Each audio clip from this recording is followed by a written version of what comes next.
Order the regular meeting of the Lane County Board of Commissioners. Today is Tuesday, January 27th, 2015, and our first item on the agenda is adjustments to the agenda. I will note for the board we have 3 time certain items today, so we'll have to be careful about our timing of agenda items, and there is a need for an executive session, and that will be at the end of the morning session.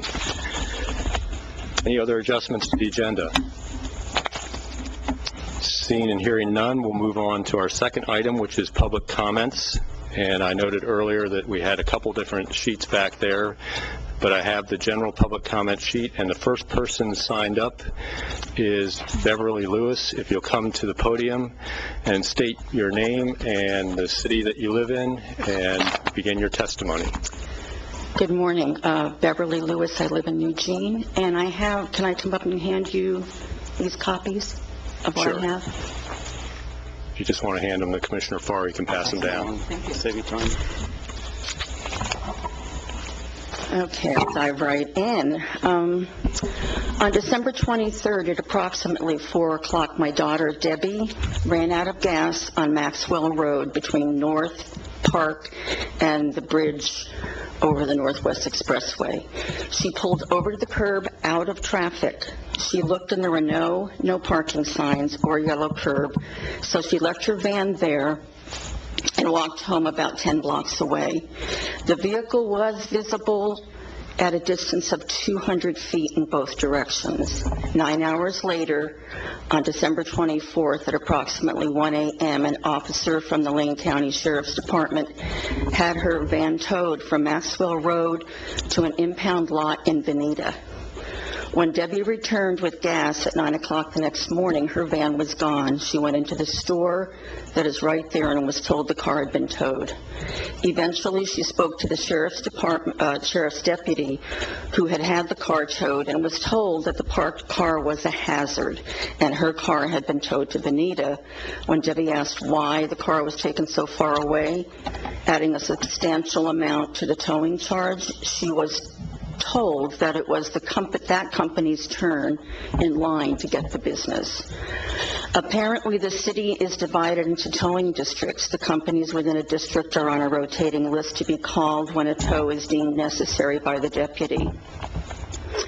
I have not found any language in any of the parking regulations that explains the towing policy or that addresses the officer's authority to determine a hazard in this situation.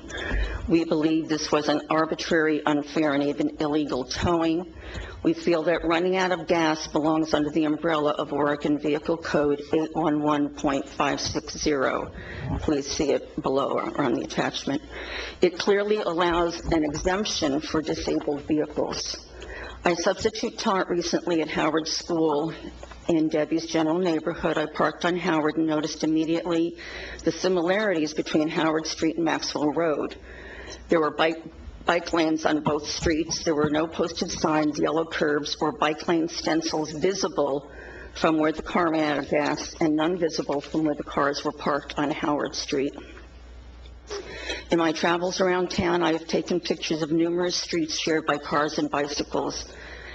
The top 2 photos that are attached here are to show the similarities in Maxwell Road and Howard Street.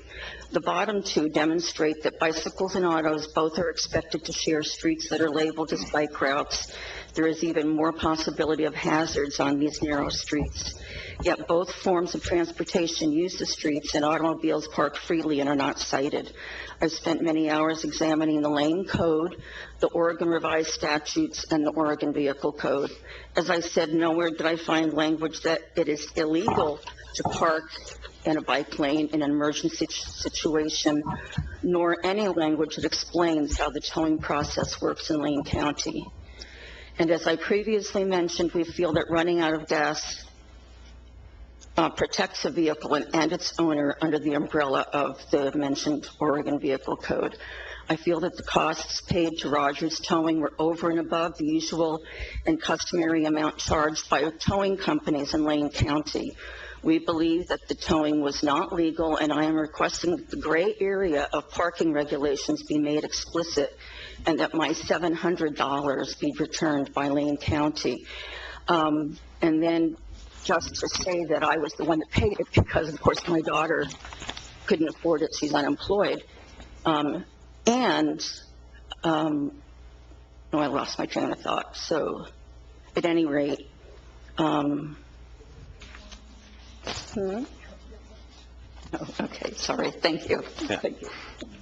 Thank you, Ms. Lewis. The next person signed up to speak, and you managed to come in just a little over 3 minutes. I forgot to mention that we generally allow 3 minutes per person for comment, is Mike McFadden, followed by Jennifer Solomon.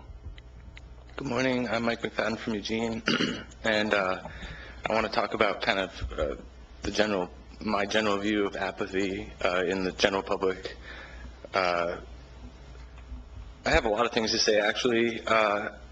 You know, as you all know, I've been coming to your meetings for about 1.5 years now, and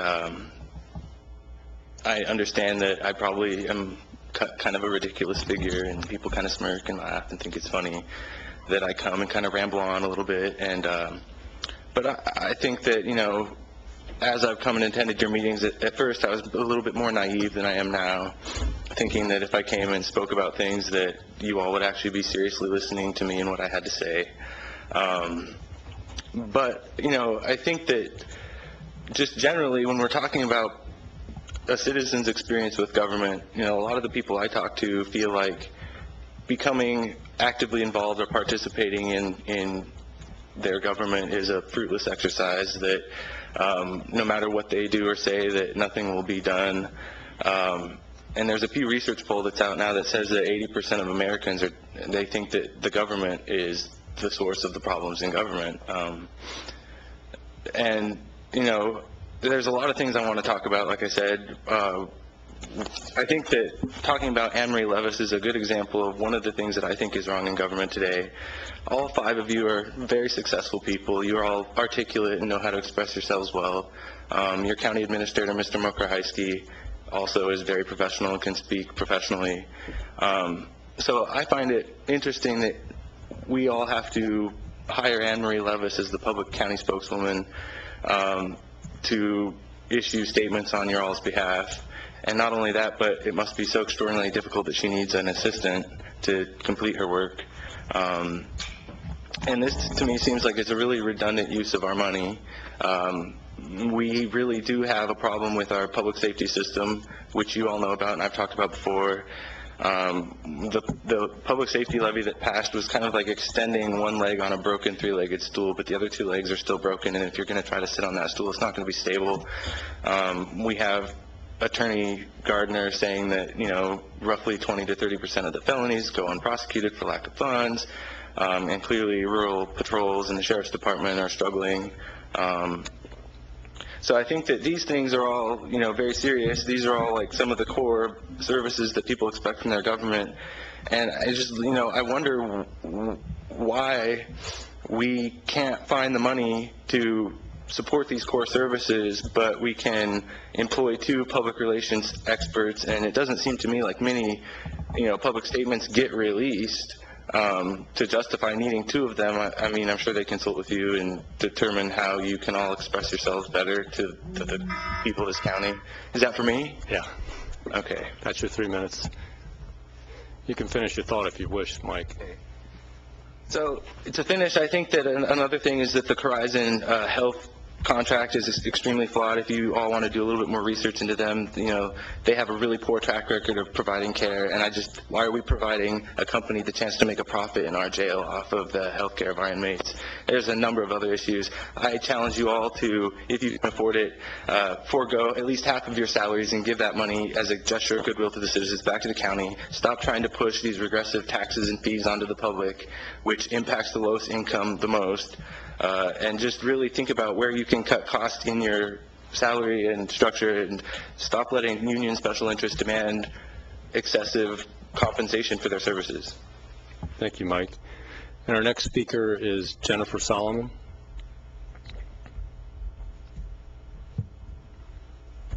Good morning, Commissioners.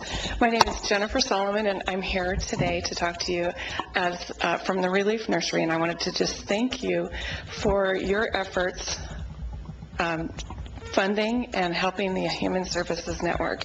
We're really proud to be a part of that network, and they do great work advocating for each other, coordinating their efforts, and referring clients back and forth. So I think it's a model that we can be really proud of, and I just wanted to thank you for your efforts in that.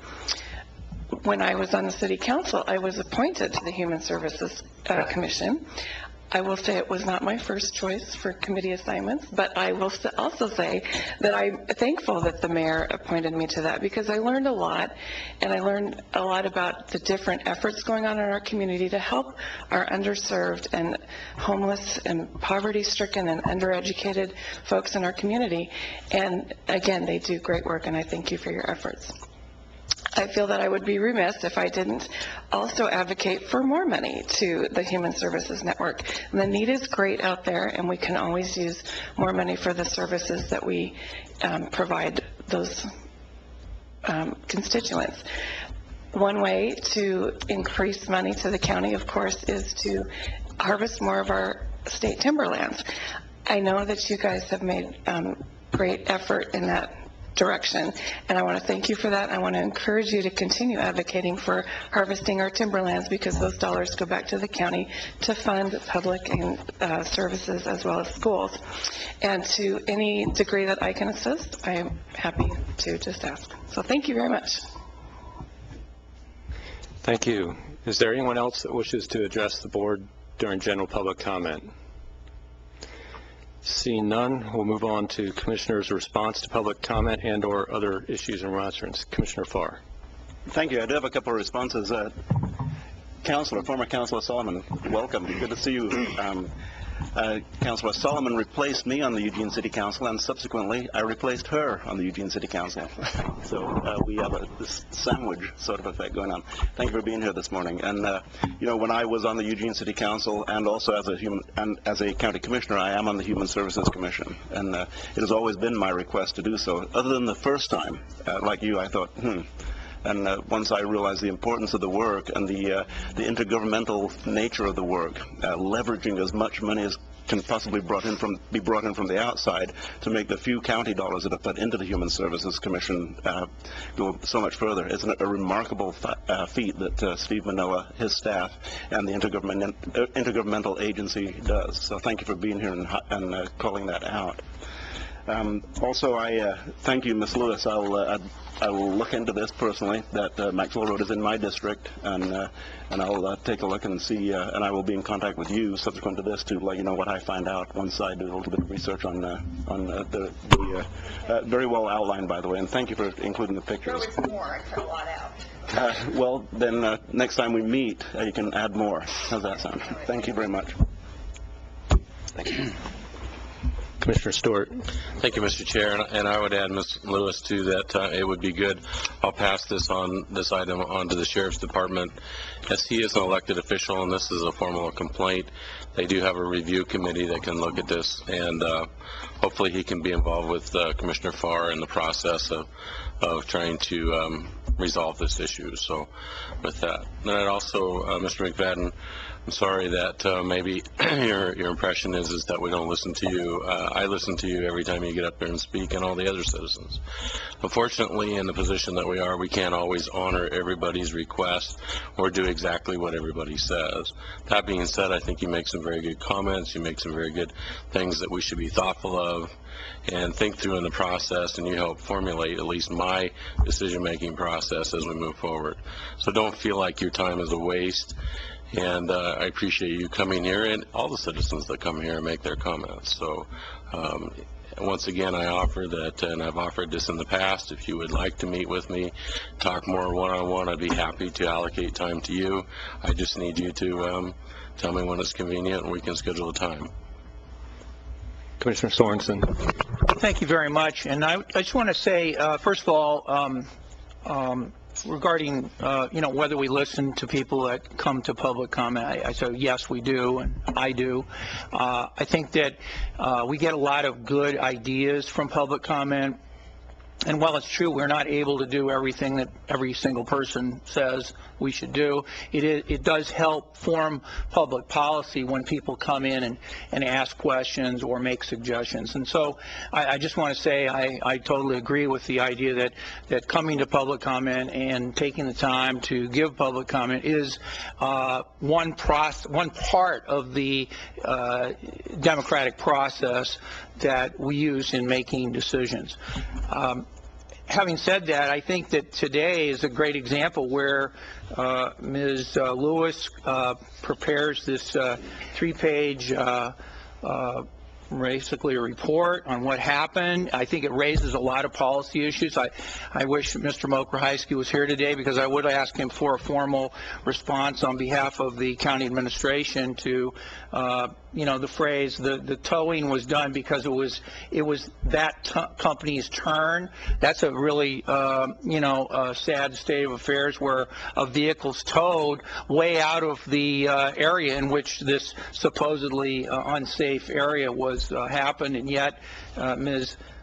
Lewis points out that there's exceptions for disabled vehicles. How come that wasn't honored? So I'd like to know a lot more about this report and the policy that the county has set up. And I don't agree it's entirely the sheriff's office, because I think that the county makes the county code, the county government makes the county ordinances. The sheriff does not make the county ordinances. The sheriff only enforces the ordinances that the board makes. So I think this raises a lot of questions, and I'm going to pass mine on to Mr. Mokrahysky when he gets to our meeting or when he's available for the follow-up. And in terms of the comments about the Human Service Commission and the funding of it, I think it would be helpful to get a chart or an email from the HSC showing what Springfield, Eugene, and Lane County have contributed maybe over the last 5 years to the HSC, because I don't know that we've really recovered from the recession in the sense that the government has been able to put the resources in. I think just the dollar amounts would be helpful for policymakers, including our own budget committee and the city of Eugene and Springfield and their budget committees, so that we can just have some basic data on this. And I do appreciate the advocacy for the funding for the Human Service Commission. Commissioner Langton. Thank you, Mr. Chair. And first of all, to Commissioner Farr, Commissioner Stewart, thank you for, you kind of took the words out of my mouth, wanting to look into the issue with Mrs. Lewis, and thank you for testifying this morning. I do appreciate it. And I think one of the things I heard from you that I'd like to find out a little bit more is it sounded like you're pretty challenged in trying to find where this exactly is in the code. And so I think with Commissioner Farr and Commissioner Stewart asking our staff and the sheriff to maybe look into it, I think you're going to hopefully find some information. But you have two commissioners who want to work with you on this, make sure this is a done deal. And Commissioner Sorensen wanting to have Mr. Mokrahysky, our administrator, look into it is very positive. So appreciate that from our commissioners on this.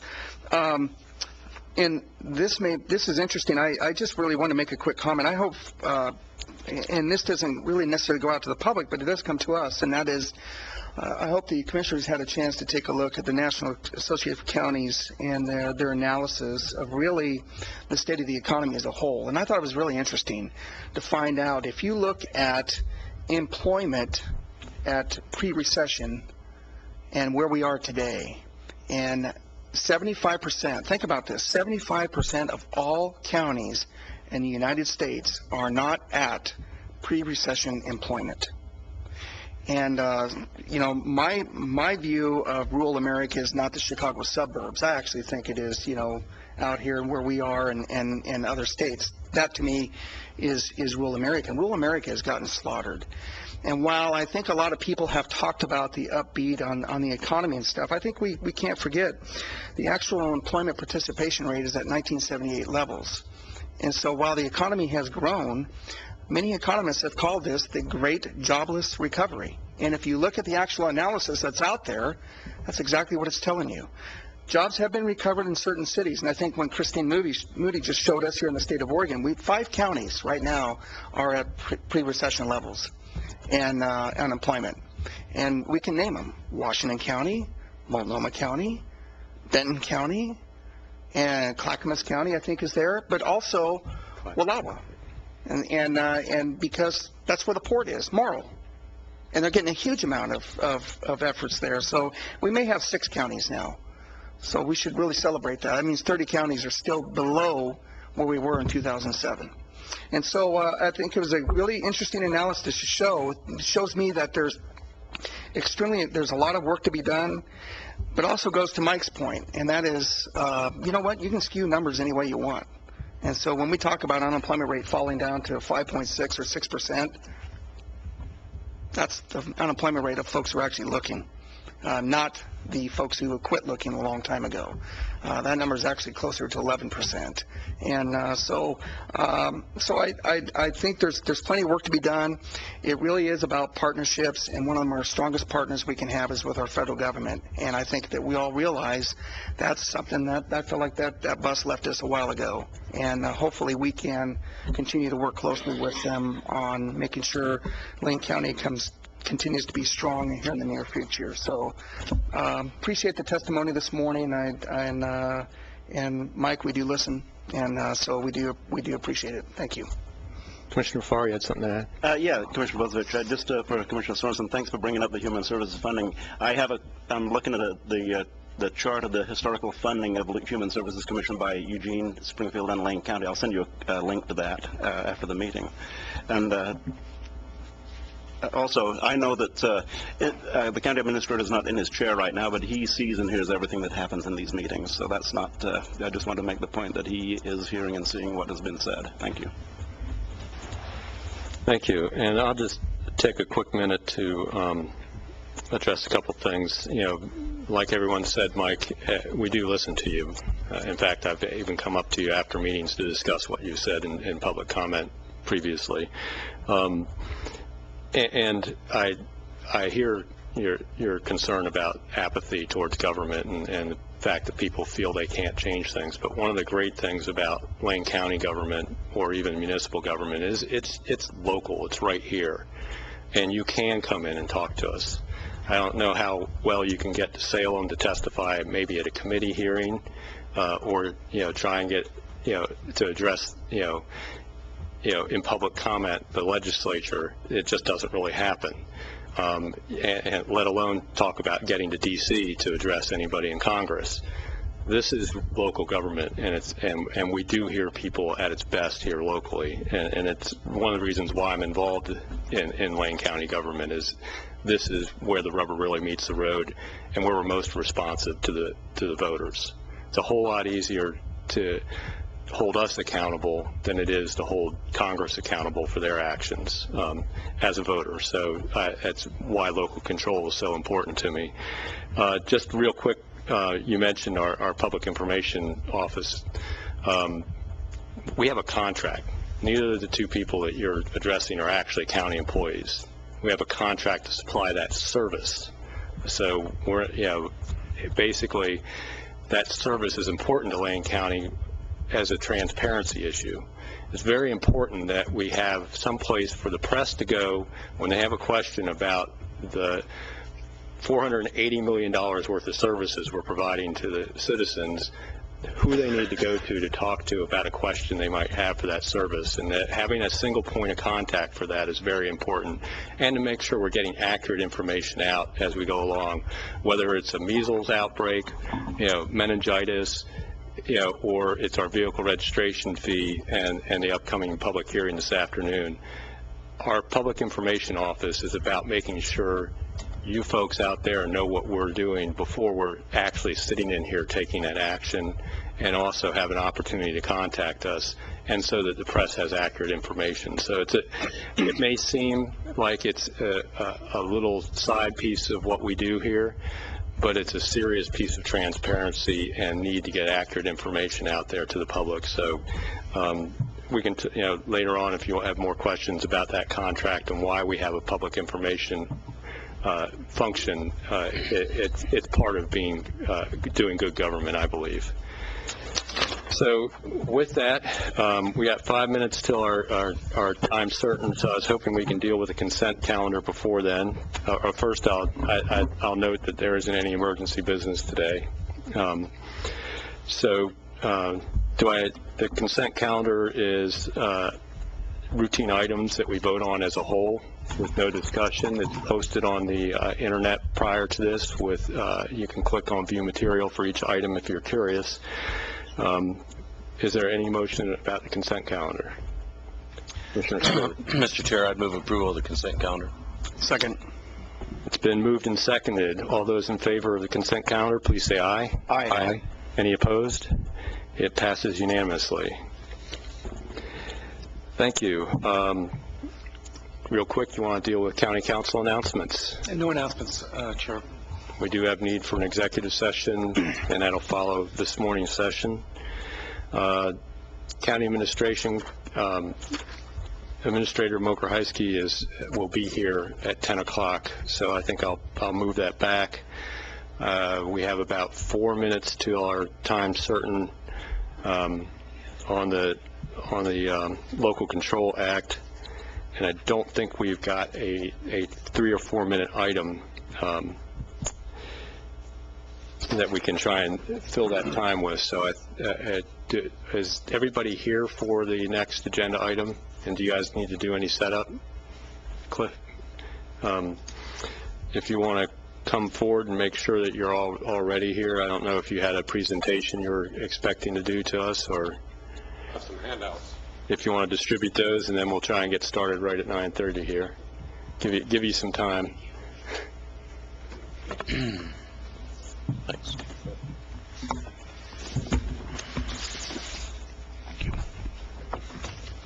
Thank you. If you want to just sit at the table there is probably the easiest thing for you, most comfortable. Mics are very directional, so please, speak into them, because that's our public record, is the record of this meeting. So we're about 2 minutes early, but I think folks will forgive us. We have a report and discussion on the Oregon Lottery with Local Control Act, and we have Mr. Cliff Thomason here to address us on that issue. So not making a decision today, we're just getting a report. Absolutely. Again, my name is Cliff Thomas, and I'm the Chief Petitioner for the Oregon Lottery Local Control Act, a constitutional initiative for 2016. I came here today to help inform, educate you on the impact to Lane County if this were to pass. Before you is several pieces of literature, including our brochure, but also the ballot title, the effects of that. And it's something that, if it were to pass, would bring in just over $20 million a year to Lane County. Currently, over $40 million a year is lost in Lane County, sent to Salem, where they decide where that money goes. Currently, under the Constitution, 18% goes to public education and 15% to park and watershed restoration. The rest is determined by the state, how it's divided between economic development and public education. Obviously, with $20 million would be a significant impact to Lane County. It is something that can only be spent in one of 4 categories: public education, economic development, parks, or public safety, something that is currently under law not given to help out in. We, under this ballot title, we did poll it this last year statewide. It was favored over 3-1. So it's something with the excellent ballot title that's been written and the subsequent polling, we think stands a good chance of passing if we get enough signatures to get it on the ballot.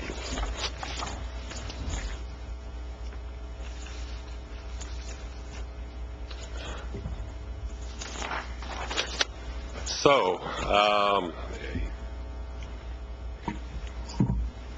normally I would engage in some sort of a question and answer, so I will tell you, currently, if you go onto the Oregon Lottery website, They state that 57% goes to public education, 27% to economic development, 1% to gambling recovery. The current biennium is over $1 billion that's being brought into the state and distributed.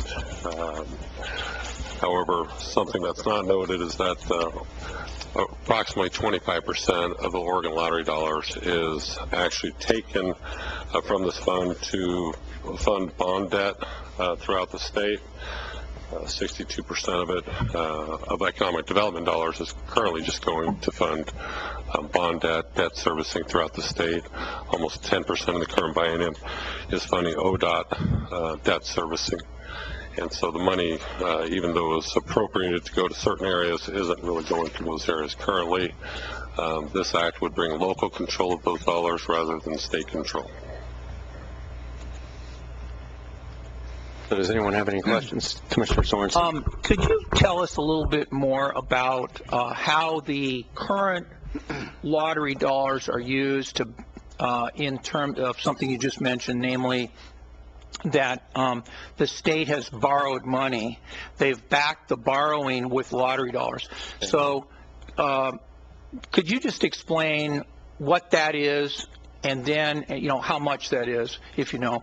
And then secondly, what's the fiscal implications to the state if we were to change the rules and change the allocation? How would the state then pay for that? Would there be a call on those bonds? What would be the implications if the state did not have the funds to pay for the money that they've already allocated into the future? I'll answer the second question first. It would throw the state into chaos for a few years, trying to find ways to service this debt without bonding against lottery dollars. Do you know what the state has, what the state's backup plan is, or more accurately, what the lender, the bonds, the lenders required if the state didn't use lottery dollars? What would be the backup for the state? Would they have to dip into the general fund, or would they have to sell state assets like state forests or state parks or something to so that the bondholder gets the money that they've already put up? Well, one thing this would do would stop the borrowing. They would probably have to go through general fund. They'll have to find other ways of doing this. One thing they wrote into state statute is that this bond debt gets paid before any of these other funds do. So it's taken right off the top before public education's paid, economic development, or any of these others.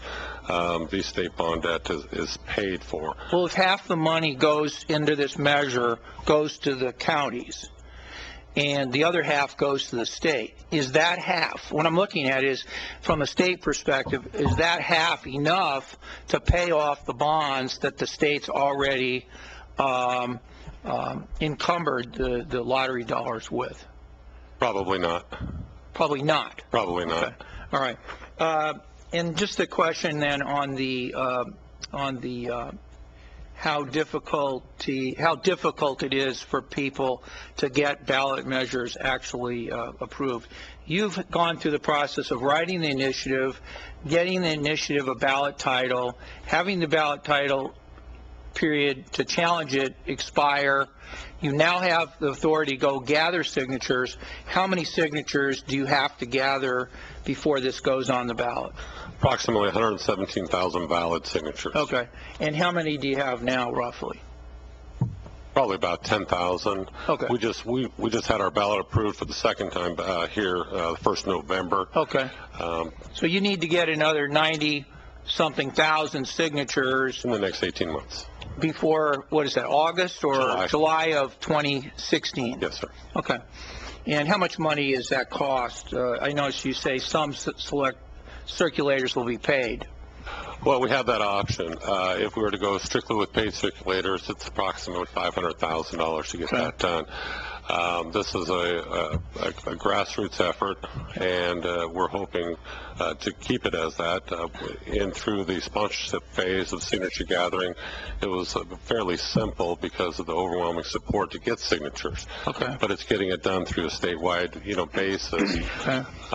you know, a lot of times people will say on statewide initiatives, you got to gain the tri-counties and Lane County to pass anything. And those are the 4 counties that benefit the most if this were to pass. Well, we always say it takes Portland and Eastern Oregon, but everybody else says it's Portland and Lane County, so. Yeah, and when you look at the, you know, Portland counties, you know, Clackamas, Washington, Multnomah, they're the ones who are paying into the most into the lottery program, receiving the less benefit. If you were to take the tri-counties, for example, all 3 of them, for every dollar they put in, they get about 36 cents in services back. Lane County, current biennium is about 47 cents on the dollar back. So, you know, by the end of today, over $130,000 will have been lost in gambling in Lane County, gone to the state for the distribution, with the hopes that maybe you get half of that back. One other thing, because I don't want to just be the only person asking. I'm sure the other commissioners have lots of questions about this. When in the process does the state issue a fiscal analysis or fiscal impact statement where the state says, oh, we agree with Mr. Sane Thomason that it would create chaos if the voters approve this because we have no idea how we would pay the rest of these bonds off? When do they actually make a formal statement that they agree with what the fiscal impact is? It's not just a matter of the state versus the county commissioners allocating the money, because the state's already allocated a bunch of money into the future.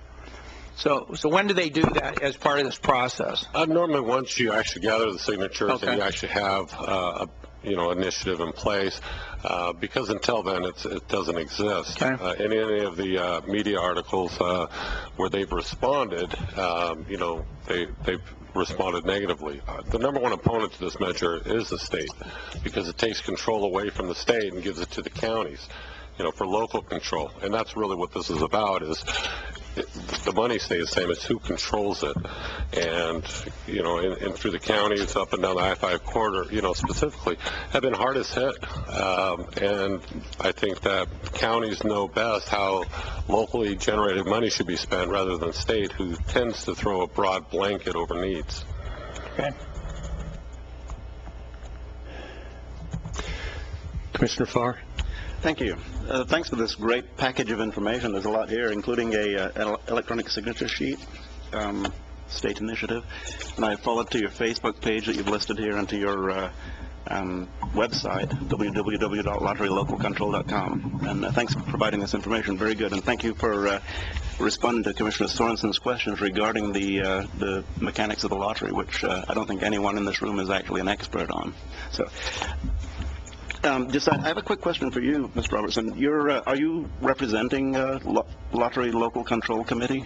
Yes, I'm the chief petitioner. You're the chief petitioner on that?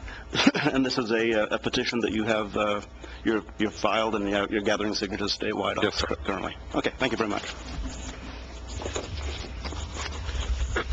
Commissioner Stewart? Thanks, Mr. Chair. I was curious, and I don't want to assume, but I was curious as to what drove you to, think of this revenue source. I've heard that you're from the South and know the struggles with the loss of timber dollars and balancing budgets. Could maybe you explain how you came up with this and why you want to put it forward? About 7 years ago, I had aspirations to sit on a board just like yourselves. We were struggling with the lack of timber receipts, and the only alternative was to raise taxes. And I, thought there's got to be another way. Looked at a lottery sign and said, wonder how much they actually bring in. And so I did my research, and I found that it's $1 billion a year industry, and that in Josephine County alone, over $4 million a month, over $1 million a month, was leaving our county not to return. So enough money to fund our entire public safety budget was leaving and not coming back. And I started looking statewide and realizing that that was the case through so many counties. And thought if we could just get half of that back, that locally generated money back into our counties, then we can do that. We can help fund so many of the quality of life services that are necessary without raising taxes. And you guys have, through public safety, for example, you guys are, facing your own challenges here. And it's not unlike other counties. You're also, facing unemployment, 11%, I think, Sid said, and we're facing the same challenges. And this is one way where we can exercise local control over locally generated dollars and be able to provide better quality of life services to the counties. Well, I wanted to, first of all, say thank you for requesting. You made the request to come and present this, and I appreciate that. And I look forward to kind of reading through this at a little higher detail. But I did notice here that, you chose 50%, but, I would just state that 30 to 35% would probably fill the general fund hole that Lane County has experienced in loss of the ONC dollars. So just put that out there so that this would actually be over and above what we've seen lost in lost revenues over the years. Sure, and the Constitution already allocates 33% of it, and so, this would not guarantee, but get, pretty much, give you the opportunity for at least 68%. The only way you can get to 100% of the money that's generated locally is to first guarantee yourself 50% of it. It still leaves 17% for government discretion to be spent in public education or economic development, but gives, local citizen input of how that money's spent. I've listened to some of the comments earlier, and not unlike other counties, you get citizen input on how to spend the money and where the priorities are.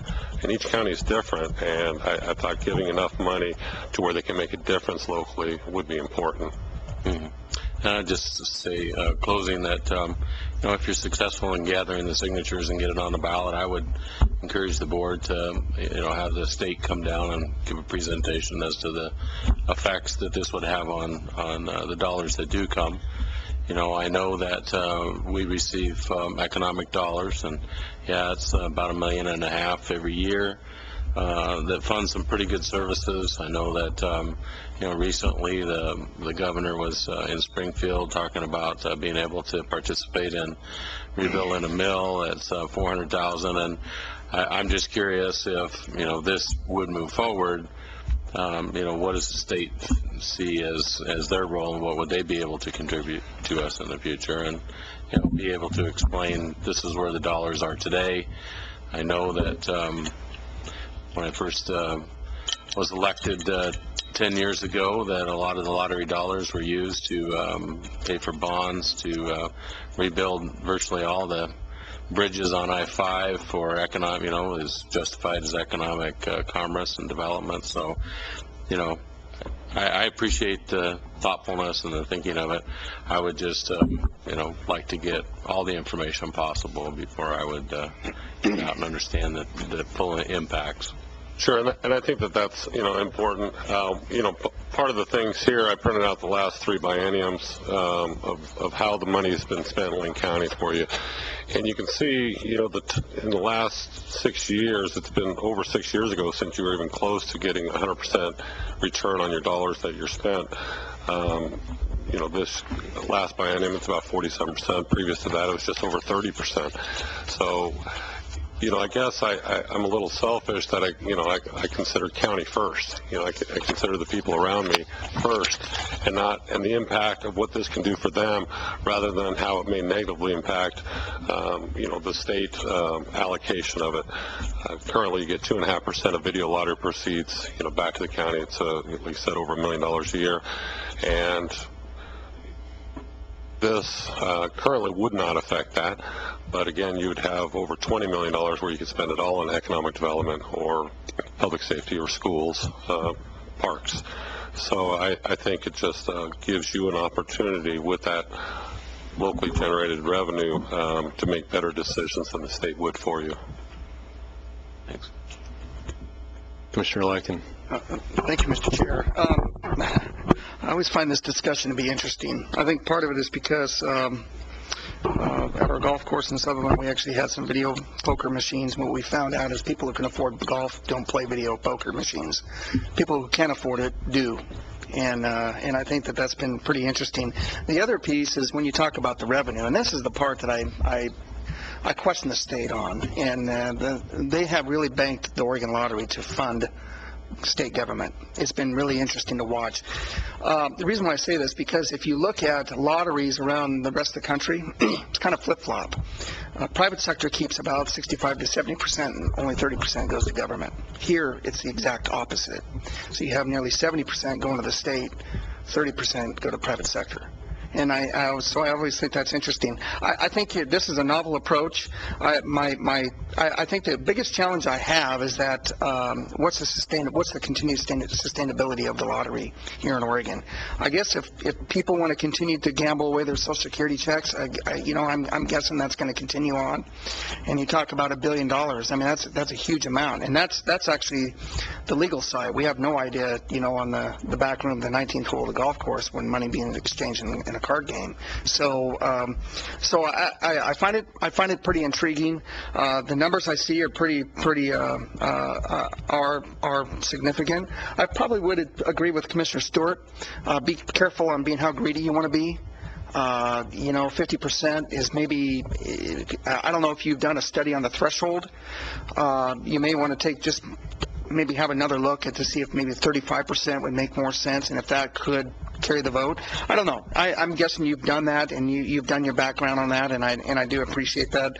So I appreciate the report you have, and it's interesting. But again, I just think it's intriguing on how the state has banked on the video on lottery to help fund so many different avenues around in state government, and I really attribute that to we've lost our manufacturing base, and they got to make it up somewhere. And but I think you did a really nice job here, and so you're playing within the rules that the state has given you, and so I commend you on that. And so I would just again, if you have done your research and 50% is a positive threshold, then I wish you the best on this moving forward. So appreciate it. Thanks. Sure.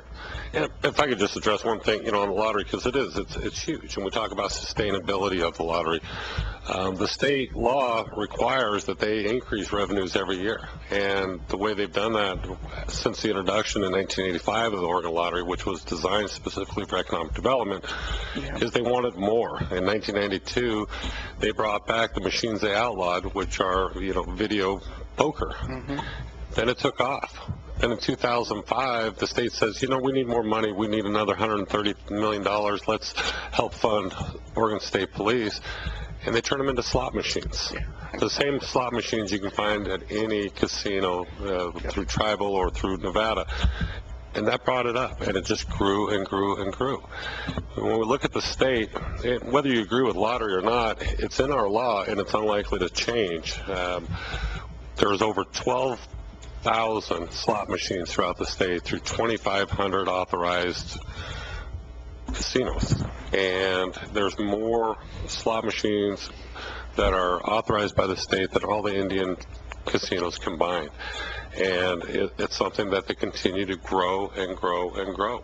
And it's something that, has grown to such a large amount that most people didn't realize that it's $1 billion a year. Again, it's $4 million a month leaves Lane County to be put in someone else's hands, and getting less than $2 million of it back for services, I think is something that can and should be changed. And so there's a little history on that. Yeah. Mr. Chair, real quick. So just to follow up, so have you looked at the threshold of the 50%? Have you been able to figure out that is a number that you believe can pass? Yeah, there's polling results in here from last year. We did a statewide poll with an oversampling actually up in Multnomah County just to be sure on the voter base. It was over 3-1 in favor. Okay. When people talk about local control, it really I think resonates with people that they'd rather have control of that money. Because I can sit on a budget committee for the commissioners. I can't sit on the state budget committee. So I, as a citizen, can have more input to how the money's spent, as well as you can make the final say. where right now you have no say in it outside of perhaps requesting grants for different things from the state. Very good. Thank you. So I have a couple questions. Being the engineer up here, I do math fairly quickly. Looking at your sheet, that talks about debt service, the actual total debt service out of the annual proceeds is only 23%. So if we're leaving the state 50%, is the reason they're getting into trouble because the 50% they're being left is constrained as to where it can be spent? Is there, as you reallocate 50% in your measure to the counties, does it change the percentage that goes to education, parks, and economic development on the state's 50% side, or do they have? No, it doesn't. The 33%, 18 to public education, 15 to parks and watershed, doesn't change under this. This just adds another guaranteed category of 50%. So it would take up. So that's where they get in trouble, is because the economic development amount actually has over half of bonded debt in it, 62%. And if we're going to cut that in half, they run into issues with their bond. Yes. Where, if they were allowed to reallocate from parks or education into that, they could cover that bonded debt. But that your measure doesn't do that. No, sir. So the measure itself right now, as written, will create a bond crisis for Oregon from its economic development side of the Oregon Lottery bonded debt service. That's correct. Okay, I just want to make sure that's I understood that clearly. And of course, this is a constitutional amendment, so and at this point you've gotten everything approved, so changing the percentage, I think, would mean going back through a complete process with the Secretary of State to get your Yes. So I understand why when people were bringing up changing that percentage, I saw the look on your face like, oh my gosh, you're kind of past that point of choosing the percentage. I kind of wish that there would have been something put into the ballot measure that allowed the state flexibility so they wouldn't end up in a debt service crisis to reallocate. But if this measure does pass, it will immediately put the state in an issue of where their revenue stream for previously sold debt goes away that they guaranteed that debt against, and it will create a financial crisis for the state of some sort they'll have to deal with, immediately. Well, there is some question. I apologize, because it is written into statute that this debt gets paid first before any allocation. There is a thought that says no, that this will not be affected because of that statute that guarantees that this debt gets paid first before anything else. So if you take that right off the top, and then what's left, the counties get 50%, which is what currently is believed through most legislators, then it really doesn't throw it into chaos. I throw it out there that it will put them into chaos, because if that statute doesn't hold because it hasn't been challenged, then yes, it would demand that they be fiscally responsible and stand on their own 2 feet while allowing the counties to have half the money. Okay. Any other questions from the board? Thanks. Yeah. Oh.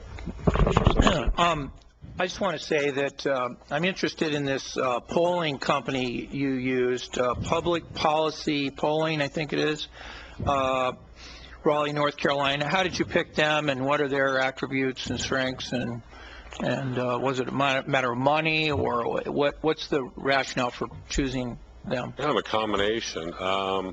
They specialty in robocalling, which is one of the lesser expensive ways. When you're a grassroots effort, you don't have the banking to do it. I participated in a small group down there. We were able to raise, $30,000 in a few weeks to get this thing off the ground, and part of that was budgeting in for polling. Did they survey telephone numbers, or did they survey registered voters with telephone numbers, or how did they pick the people or phone numbers to survey? I'd have to get back to you. I don't have that data with me, but I can send that to you. And then the other thing is, in terms of the threshold, give half of it to the state, give half of it to the counties, or give 3/4 of it to the counties or 3/4 of it to the state.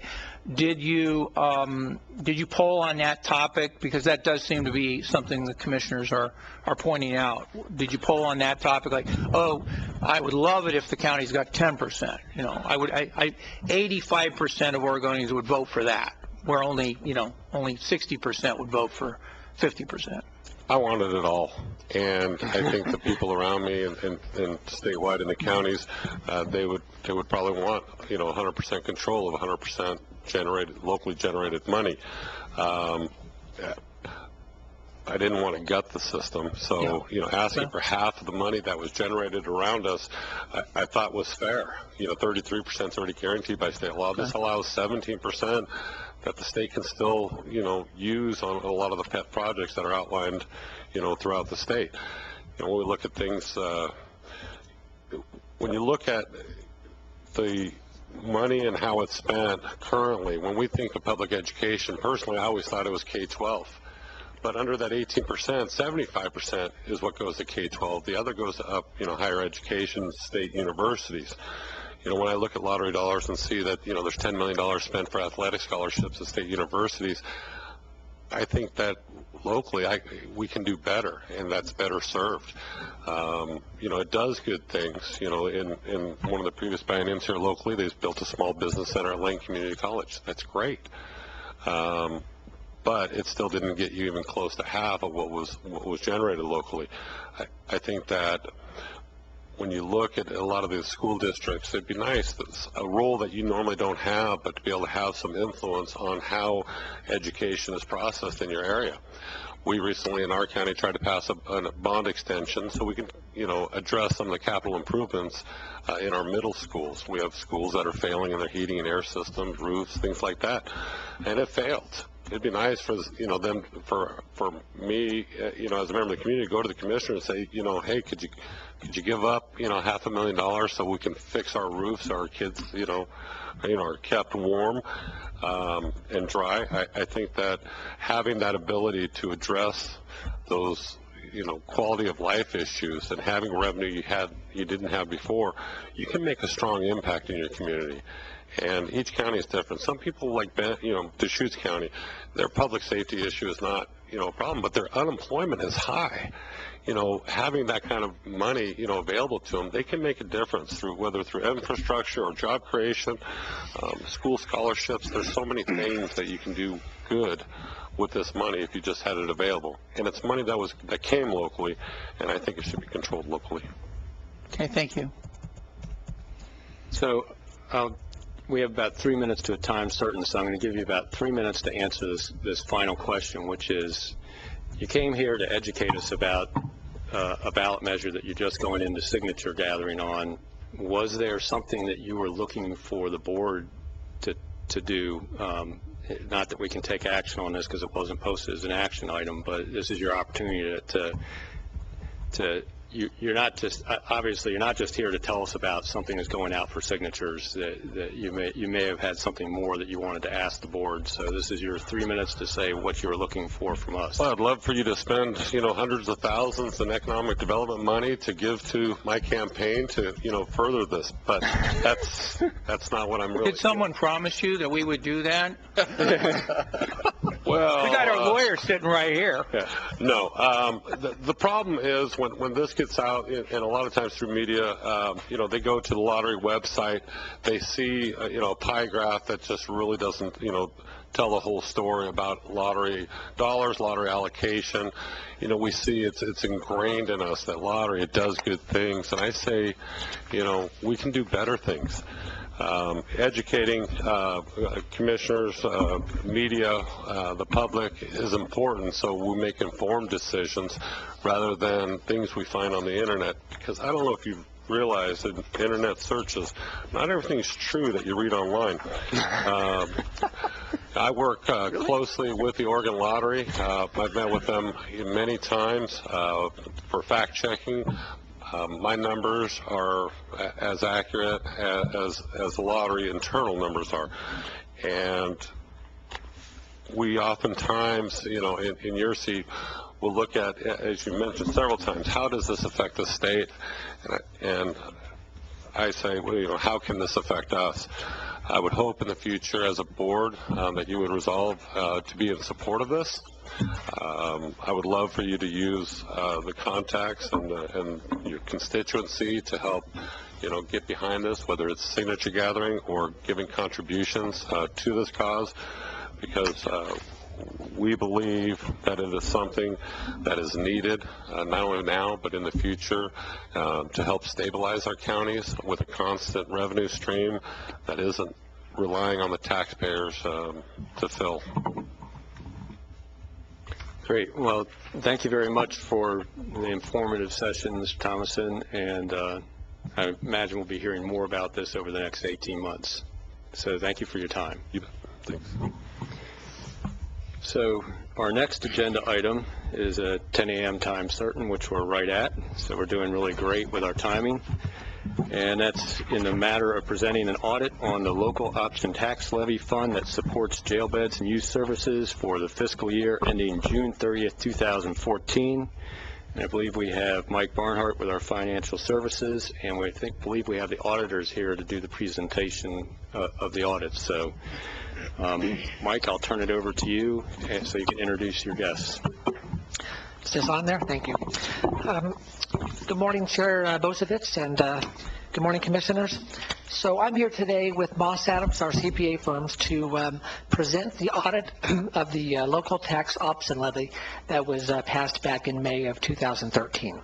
The ballot measure had language that said that the levy fund will be audited by a CPA firm who will then present their findings in a public forum. So that's what we're here to do today. So with that, I'll introduce Jim Lanzarada. He's the audit partner at Moss Adams, and Kevin Muller-Liley, he's a senior manager at Moss Adams. So. Well, good morning, Chair Bosevich, fellow commissioners. Appreciate the opportunity to come and share the results. As Mike just mentioned, when you went before the public to put this ballot measure out there, you represented to the community that you would have an audit of these additional property tax dollars to support the jail and to restore some service levels over at the jail. And so we were able to work with your staff to put together some very specific procedures that hit on those elements that you were concerned about gaining some or reporting some transparency to the public. So things like making sure that these property tax dollars were additional resources being used at the jail, and that there weren't resources otherwise being utilized there that would be shifted somewhere else. And being able to establish that in fact a certain level of beds were reopened and then operated or operations maintained. And so we'll talk about that. There was also some desire to be able to report to the community that the dollars that came in were actually being applied to the jail and its operations and perhaps not used for other activities here at the county. So there were a number of things that you wanted the public to have some assurance over. So we were able to put together very specific procedures to look at those things.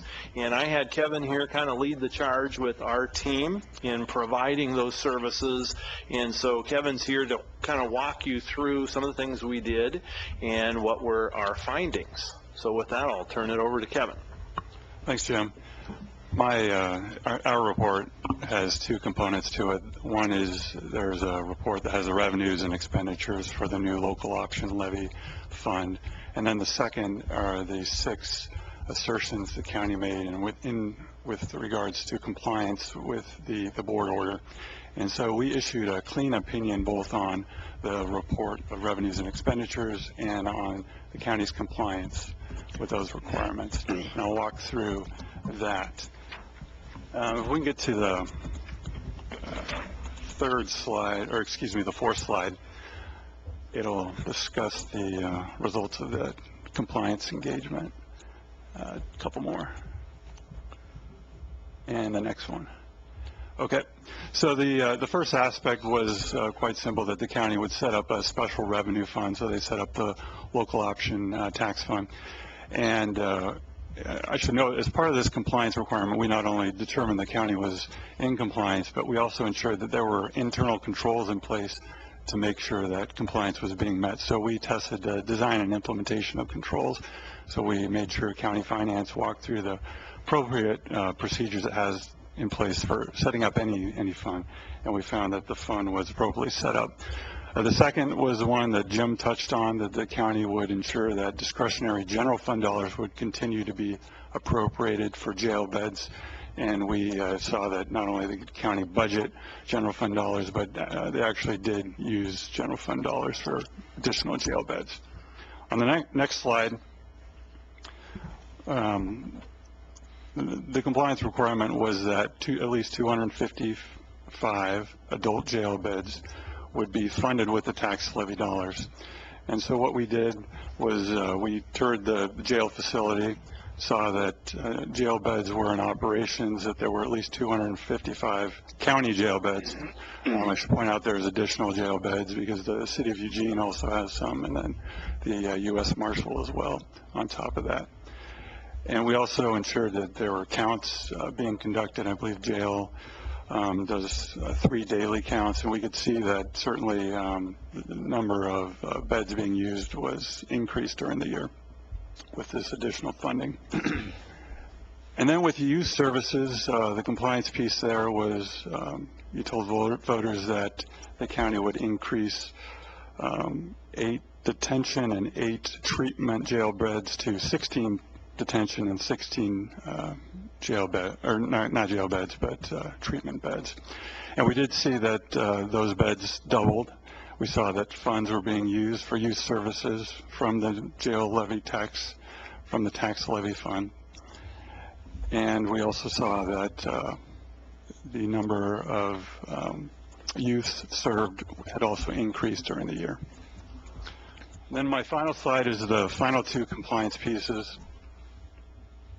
The tax levy was to allocate 91% of the funds to jail beds and 9% to youth services. We saw that the county budgeted to do that, had internal controls to make sure, and we also sampled journal entries because the tax assessor receives those tax dollars, and then county finance makes sure that it's appropriately allocated on the 91% and 9% split, and we saw the county was in compliance with that piece. And then the final compliance requirement was that the new tax levy fund would receive a clean audit opinion, and as part of doing the county's financial statement audit for fiscal year end June 30, 2014, we issued a clean opinion on that fund. And also want to point out we had no audit adjustments, so the numbers that county finance gave us were complete, accurate, and in accordance with generally accepted accounting principles. So went through all the 6 compliance requirements, and we found that the county was in compliance. You know, on the financial statement too, as you know, this fund is just one of many funds that the county administers or that you report your activities within, but we audited this fund into itself, and so at a lower materiality than we would have applied to the county in its entirety. So the financial statement audit opinion that we issued includes almost as if this were a separate audit of that particular fund and its activities. So I want to give you some additional assurance that you know, that wasn't just aggregated with all of the county's activities and audited at a higher level. No, we dug into this particular fund and applied it at a materiality level that was appropriate for the level of transactions that ran specifically through this fund. So. Excellent.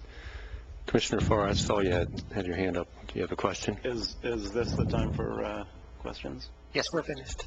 Okay. Thank you. Thanks. This is the second time I've seen the report and heard the words clean opinion, no audit adjustments. You kind of buried your lead a little bit on that. I think you know, that's what we wanted to hear, is that while you're providing a great number of details here, clean opinion, no audit adjustments.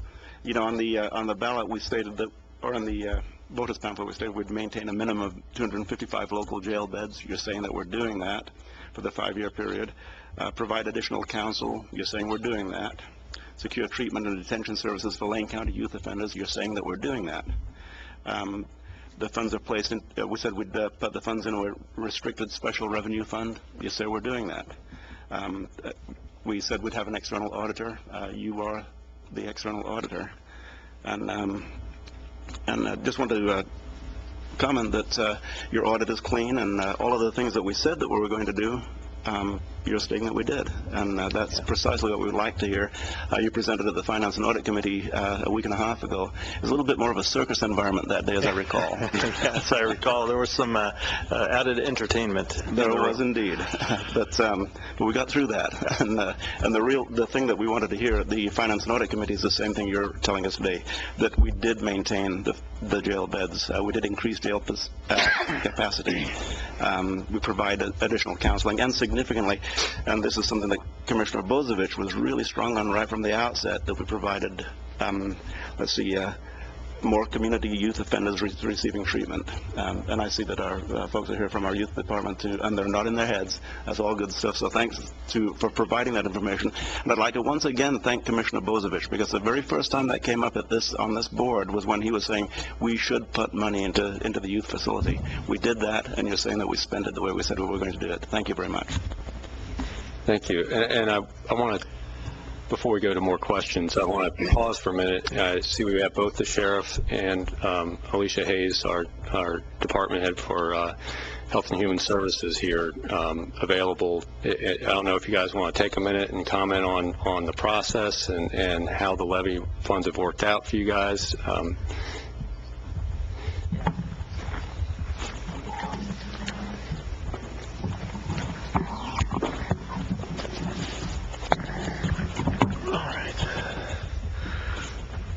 Well, again, thank you, Commissioners, for being here today and listening to the audit report. We're thrilled with the outcome, as you can imagine, and where we really truly want to profile this is this is the kind of the promises made, promises kept, and it's exactly the utilization of the money as it was asked by the public. So this is just a nice capper to that an independent audit has found the very same thing with our use of the funds, and the benefit to our community, both in the certainly in the adult jail offender as well as the DYS system, it can't be overstated. It's a fantastic benefit to our community, and this is a great first step in keeping Lane County a safer place to live. Thank you very much, Sheriff. Thank you, Commissioners. I also just want to share how excited, okay, I don't know that you can get that excited about an audit, but really it is exciting because we did say we were going to do this. We know this is where our need was, particularly around youth services and our detention beds and our treatment beds. And we used the money as we said we were, and I think it's very important that our citizens, our folks that live in our community that voted for this understand that we did what we said. But to me, the excitement comes with the fact that we have 8 more treatment beds. We have 8 more detention beds to serve the youth. We are now able to serve young women in our community in treatment before they had to leave our community. And we know that wasn't a good idea because they lost their support systems here. But because of this, funding, we're able to support them here in our community through treatment. And the audit is just that next step to let the folks that voted for it know we did exactly what you wanted us to do. We spent it the way you said. We spent it the way you said you wanted us to spend it. So I thank it. I'm going to get more excited about audits, and in the future, I cannot wait for the next one. Thank you. Further questions from the board? Commissioner Stewart. Thanks, Mr. Chair, and I don't have any questions. I wanted to say thank you to Moss Adams for doing the audit and the relationship that we've had. I've served on the Finance and Audit Committee in the past, and you audit pretty much most all of the aspects in Lane County, and I appreciate the time that you take to learn about the county and are able to really thoughtfully review how we do business and make, in a lot of cases, you've made some really great recommendations on how to improve the way we do things. Second, I want to thank staff. I want to thank the sheriff and youth services for being able to keep this promise. I know that I don't know about on the youth services side, but the sheriff has really gone over and above. His staff have faced challenges. It's not been easy trying to staff up to keep this promise, and our staff in the past has had to work some overtime and do a lot of things to keep this promise, and I really want to say thank you, Sheriff, for that, and to our staff, Mr. Fox and our crew in the jail for being able to make this happen. So thank you. Oh, thank you, Commissioner. I have Commissioner Like and then Commissioner Sorensen.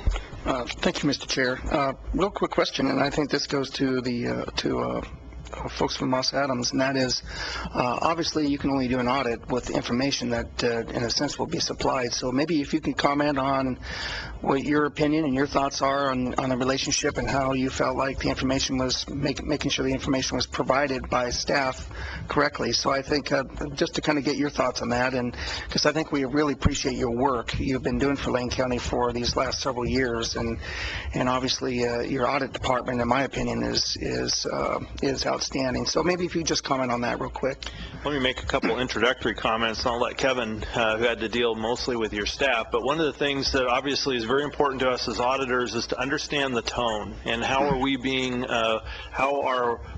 communicated with by your staff. So one of our issues is to make sure, are we running into roadblocks when we ask questions? Do we get fuzzy answers? When we ask for information, is it not forthcoming?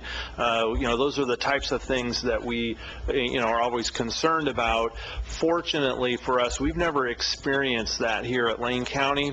It feels like your staff embraces the audit process. We've never felt like it's been an adversarial, and in fact, I think your folks really reach out and want the benefit of our knowledge of best practices and to try to get better. I've often coined this phrase now that we all try to strive for perfection, but sometimes that may not be an attainable goal, but the fact that we strive for it, and if that's the kind of tone that I think we experience here at Lane County with the folks that we get to work with. But anyway, with that, I turn it over to Kevin, who obviously can respond directly to how things worked out as we worked on this particular engagement. We've been auditing the Lane County, for several years now, and auditing a special revenue fund is something we regularly do, but looking at the number of jail beds or youth detention facilities isn't something we commonly do. So it was really great to go on site and meet with management, staff, walk through, and they really, I could tell they were really interested in making sure that we understood their processes, their controls, to show how they're complying with the compliance requirements, so we could report adequately back to the public. And it was a really good process and really good communication from both sheriff and youth services. Very good. Thank you very much. That's really the question I had. I think that's important, and so I really appreciate your response on that. And I think anytime I see a clean audit, really appreciate that. So thank you very much for the work, and thanks to our staff for making sure the information was provided correctly. So great job. Commissioner Sorensen. Thank you very much to Sheriff Turner and his staff and the Youth Services Department, because I think that this information really originates with them, and then the clean audit is a function of your review of what they've provided, and I'm really glad to see that the money was used in accordance with the way the voters asked that it be used. I do have a question about the relationship between the performance auditor position that we've established and what Moss Adams as the financial auditor, and I just wanted you to address a little bit about what the relationship is, because we've had performance auditors kind of in and out over the years, and now we're starting in pretty soon with a new performance auditor. I just wanted to hear more about that from your perspective. Yeah, well, it's a pretty broad question. I'll try to share with you a couple thoughts. It's interesting that most of our clients have internal audit departments. It is deemed by most to be a very essential function, especially large governments with large budgets. And I would say a majority of the internal audit shops that we deal with are focused on performance audits. these performance audits are not generally related directly to the financial statements or internal controls over financial reporting. They're kind of a different animal, if you will. So they get more to the effectiveness and efficiency of different operations, giving you some idea whether you're meeting objectives, where the financial statement audit is really trying to get at that annual financial statement. Is that accurate? Does it have all the bells and whistles as required by the accounting standards? I will tell you that the model that I appreciate the best for internal audit is where there is some element of financial reporting and checking on internal controls related to financial reporting, where at least an element of that is in fact part of the duties or responsibilities that you would task your internal auditor. Probably one of the best models we've seen is down with Jackson County, where they've got an internal audit shop of about 3 people, I think. It's 3 or 4 people full-time, and in addition to the performance audit work, they also do some work over financial statement related internal controls, and they also do some work over compliance, so state legal compliance and even federal grant compliance. So those are additional 2 areas that we have responsibility as your external auditor to do some test work and report to you. It's not common for internal audit shops to be in that space, but when they are, now we can leverage off of their work and they can leverage off of our work, and there are some efficiencies as a result of that. I suppose if you only have one person and it's one person shop, you've got to decide where you want them to focus, and it may be with a department of 1, they probably are better focused on performance and allow your external financial auditor to worry about the financial related internal controls. If you were to have a larger budget for that, it may make it easier for you to have them more involved in the financial reporting part of the county. So I'm just rambling, but that gives you some general feedback perhaps. But it's a very important function. There are statistics out there that you can find from reports on what internal audit can do for you. They can pay for themselves to a certain point with what they're able to find and the assurance that they give you. So they do work, and they can in fact help you keep your costs down or recognize opportunities for efficiencies and improvements. And there are stats out there, studies that have performed that actually provide you with feedback about what type of results you might be able to expect if you have a very effective internal audit department and set of responsibilities. Thank you. I have a couple questions, and probably the first one's going to be one that may make some news. What was the total cost of this audit? I believe our fees for this were around $15,000. And then what was the total revenue collected during the year that was audited? 17 mil? I should know that off the top of my head. Approximately 17 million, I think. Or wait, oh no. Do you have it? Yep. Yeah. 14 million were the property taxes, and there were a few other revenue sources, so it was just under 16 million total came into the special revenue fund last year. So 15,000 to audit. Yeah. 16 million. Yeah. So that, I think percentage-wise, it's not a bad price to pay. And this may be something that Mike can answer or you guys can. Is that cost coming out of this special revenue fund? Is that where that's being paid from? Okay, so there is, this is an administrative cost that we built in the ballot measure when we said we'd have an auditing function, but 15,000 out of, 16 million is a pretty small percentage to pay for this kind of transparency and getting, what we have. Do you have a quick comment on that, Mike? Yes, I do. We actually strategized to make sure that the levy fund was going to be a major fund in the county audit. So actually auditing that statement of revenues and expenses didn't cost the county anymore. That was part of a regular audit fee, and that was a strategy that GASB allows us to undertake.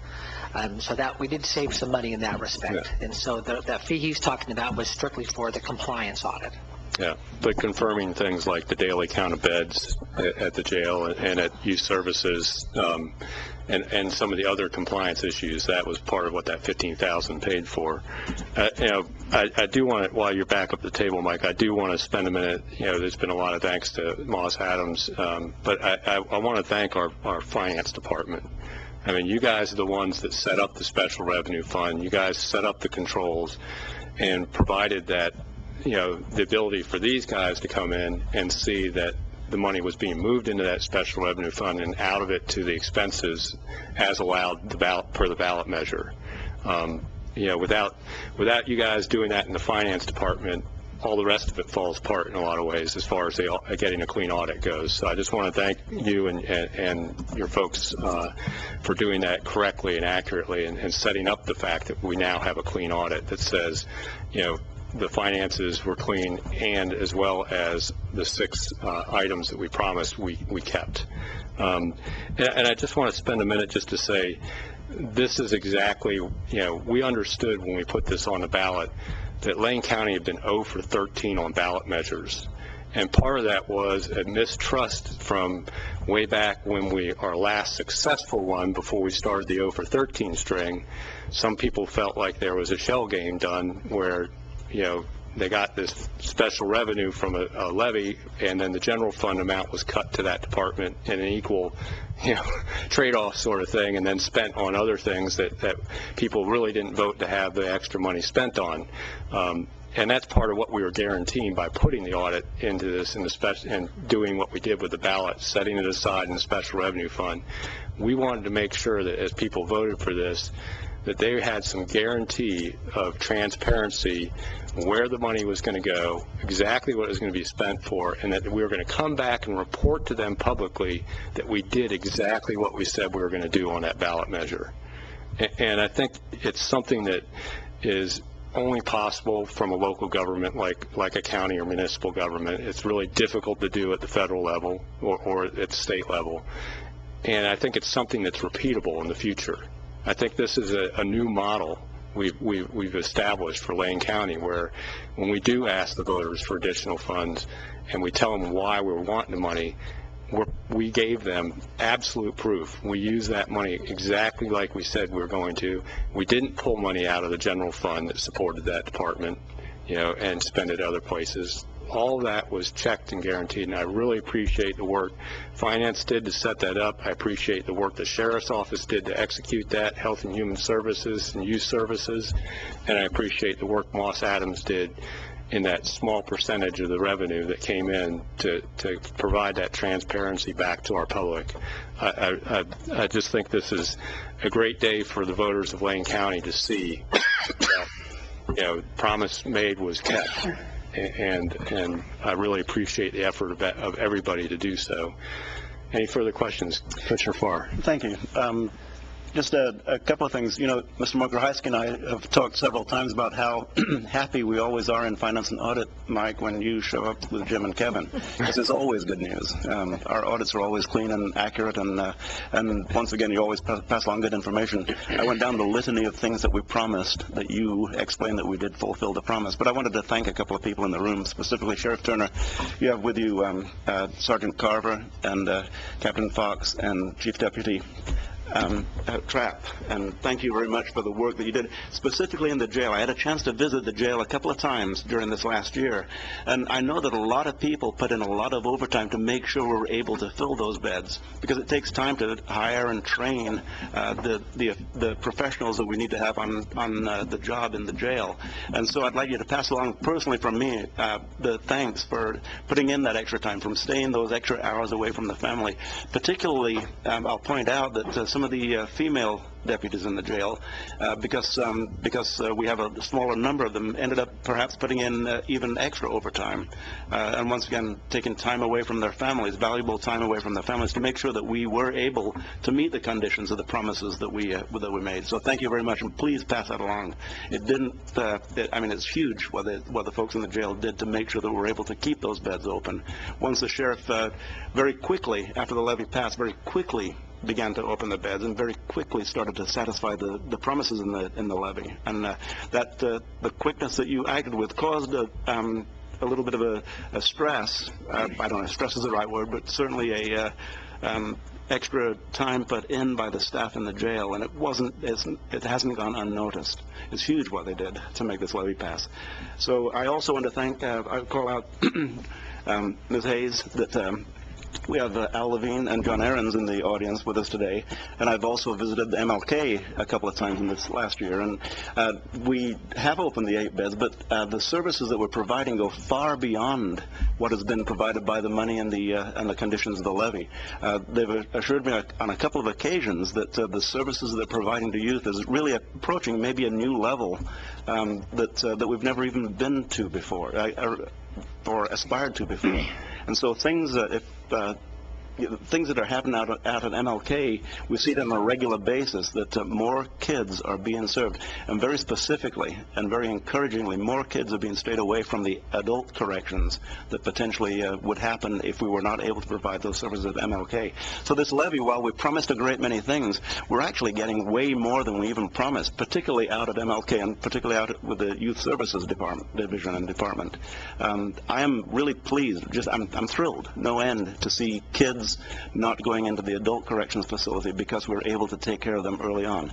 Thanks again for the good news, and once again, Mr. Mokrahayski and I talk about this in the last year on a regular basis, that every time you guys come, we walk away smiling. So come as often as you possibly can. We'll have to work on the excitement level of our conclusion. It's a fine line, isn't it? Because in some ways, we've come to expect it. And so, yes, like my mama used to tell me, if I did something well in sports, to act like I'd been there before. So in some ways, our lack of excitement in telling you have a clean opinion is probably because we've been there before.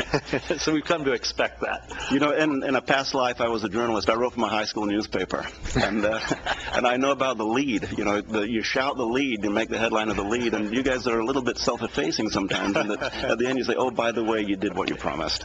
So at the very beginning, Mr. Chef would say, "Shout out the thing that's the best, the thing that you want people to hear.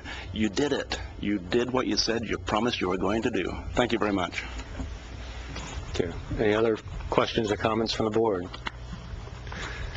Well, thank you very much for your time, and thank you for the great report. I really appreciate it. So we'll move on to, or maybe we can jump back a little bit now that Mr. Mokrahayski is returned from, and we skipped over county administration announcements.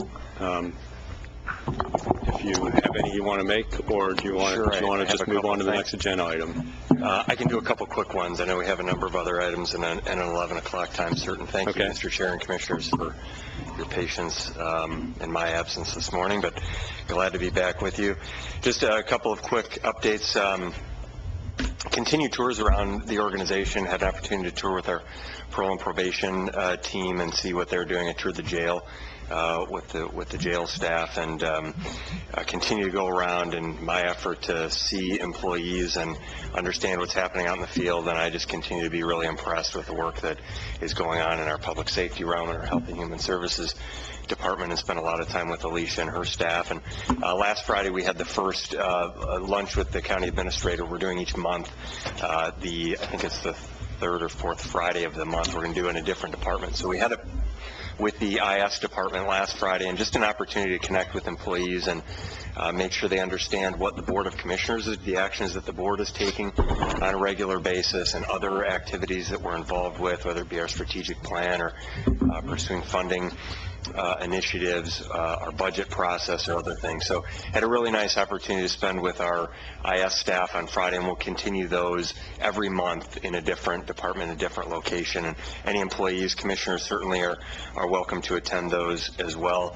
And we had yesterday our technology management team meeting. Commissioner Bozovich and Commissioner Stewart were in attendance there, and can speak, I think, to the wonderful work that's happening, the leadership in that department under Mike Finch's leadership, our Chief Information Officer, and all the work that's happening. He had about 6 or 7 of his staff there, project managers and other staff that are leading different initiatives, and these are things that don't oftentimes make headlines, and we don't always talk about them in board meetings because they don't require, it's not a major policy decision, but a lot of great work that's happening to make our organization and our partner organizations, whether it be the City of Eugene, Springfield, LCOG, or others around the region that contract with us for services. Our 50-year data center, we just celebrated 50 years of a regional data center where Eugene, Springfield, Lane County, LCOG, and others are part of. I didn't even know we had computers 50 years ago, let alone a regional data center that we were actually have been sharing those technology services in a central place for 50 years. It was a TI-99, I believe. Yeah, right. But it's exciting work, again, that doesn't always get talked about. I think some of the projects that they talked about yesterday, whether it be our new website redesign project that we're kicking off, or other connectivity projects that we're pursuing, investing in new technology, replacing aging technology to reduce costs, to make us more efficient, to serve the needs of the public, are really exciting. So I just wanted to share sort of a positive note about some of the staff that we don't always see at our meetings and we don't always talk about, but are doing great things for our organization. And I also wanted to make a comment about an external tour that Commissioner Farr and I were able to do last week. We toured, as Lane County has partnered with the City of Eugene on opening 2 rest stops off of MLK, adjacent to our Behavioral Health Division, and there was a kickoff, an open house, I should say, on Saturday for the 2 rest stops at the county's location that are managed by a nonprofit organization. There are no county resources that are paying for that, but we're allowing the use of our land for up to 30 individuals without homes during the winter months to reside there. That kickoff was Saturday, and Commissioner Farr and I and Alicia Hayes, our Director of Health and Human Services, had an opportunity last week to tour the other 3 rest stops that the City of Eugene has had open for about a year now, as well as Opportunity Village. It was my first time at those operations, and I'd encourage commissioners, members of the public, others who have not been to these operations to go and visit them. Contact someone at the City of Eugene or community-supported shelters. Eric DeBurr is the individual who's the director of that nonprofit organization that's running those rest stops. Again, there's no taxpayer money that's being spent on those. It's a public-private partnership, but it's serving, I think, a critical need in our community to get people a safe, accountable place, particularly during the winter months, and then a transitional opportunity into more permanent housing. And we know from the data that was presented to us by Mr. DeBurr, who's the director who runs those operations, approximately 40% of the individuals at those rest stops transition into more permanent housing or better situations. We'd like that number to be 80, 90, or 100%, but that's 40% more people that may not have otherwise transitioned into a better, safer, more stable position for themselves. These are operations our public health official, Dr. Ludke, has visited and is actively involved with. The folks there were less interested to see Commissioner Farr, myself, and Alicia, and they really wanted to see Dr. Ludke because they wanted to hear his ideas about how to run effective, safe, healthy rest stops like this, and they really are trying to do the right thing. So I just wanted to make a note about that these are, in my assessment, the brief time that we were able to spend there, safe, accountable, responsible operations that are providing a need. They are not the solution to homelessness in our community, but they are one piece of the pie in helping to transition people into a safer and longer-term solution. So a couple of things that I was excited about the last couple weeks, and if you have any questions for me, otherwise I know we have a long meeting today. Any questions? I'll just say that later in the meeting, when it's time for commissioners' announcements, I'll talk a little bit more about our visits. Great.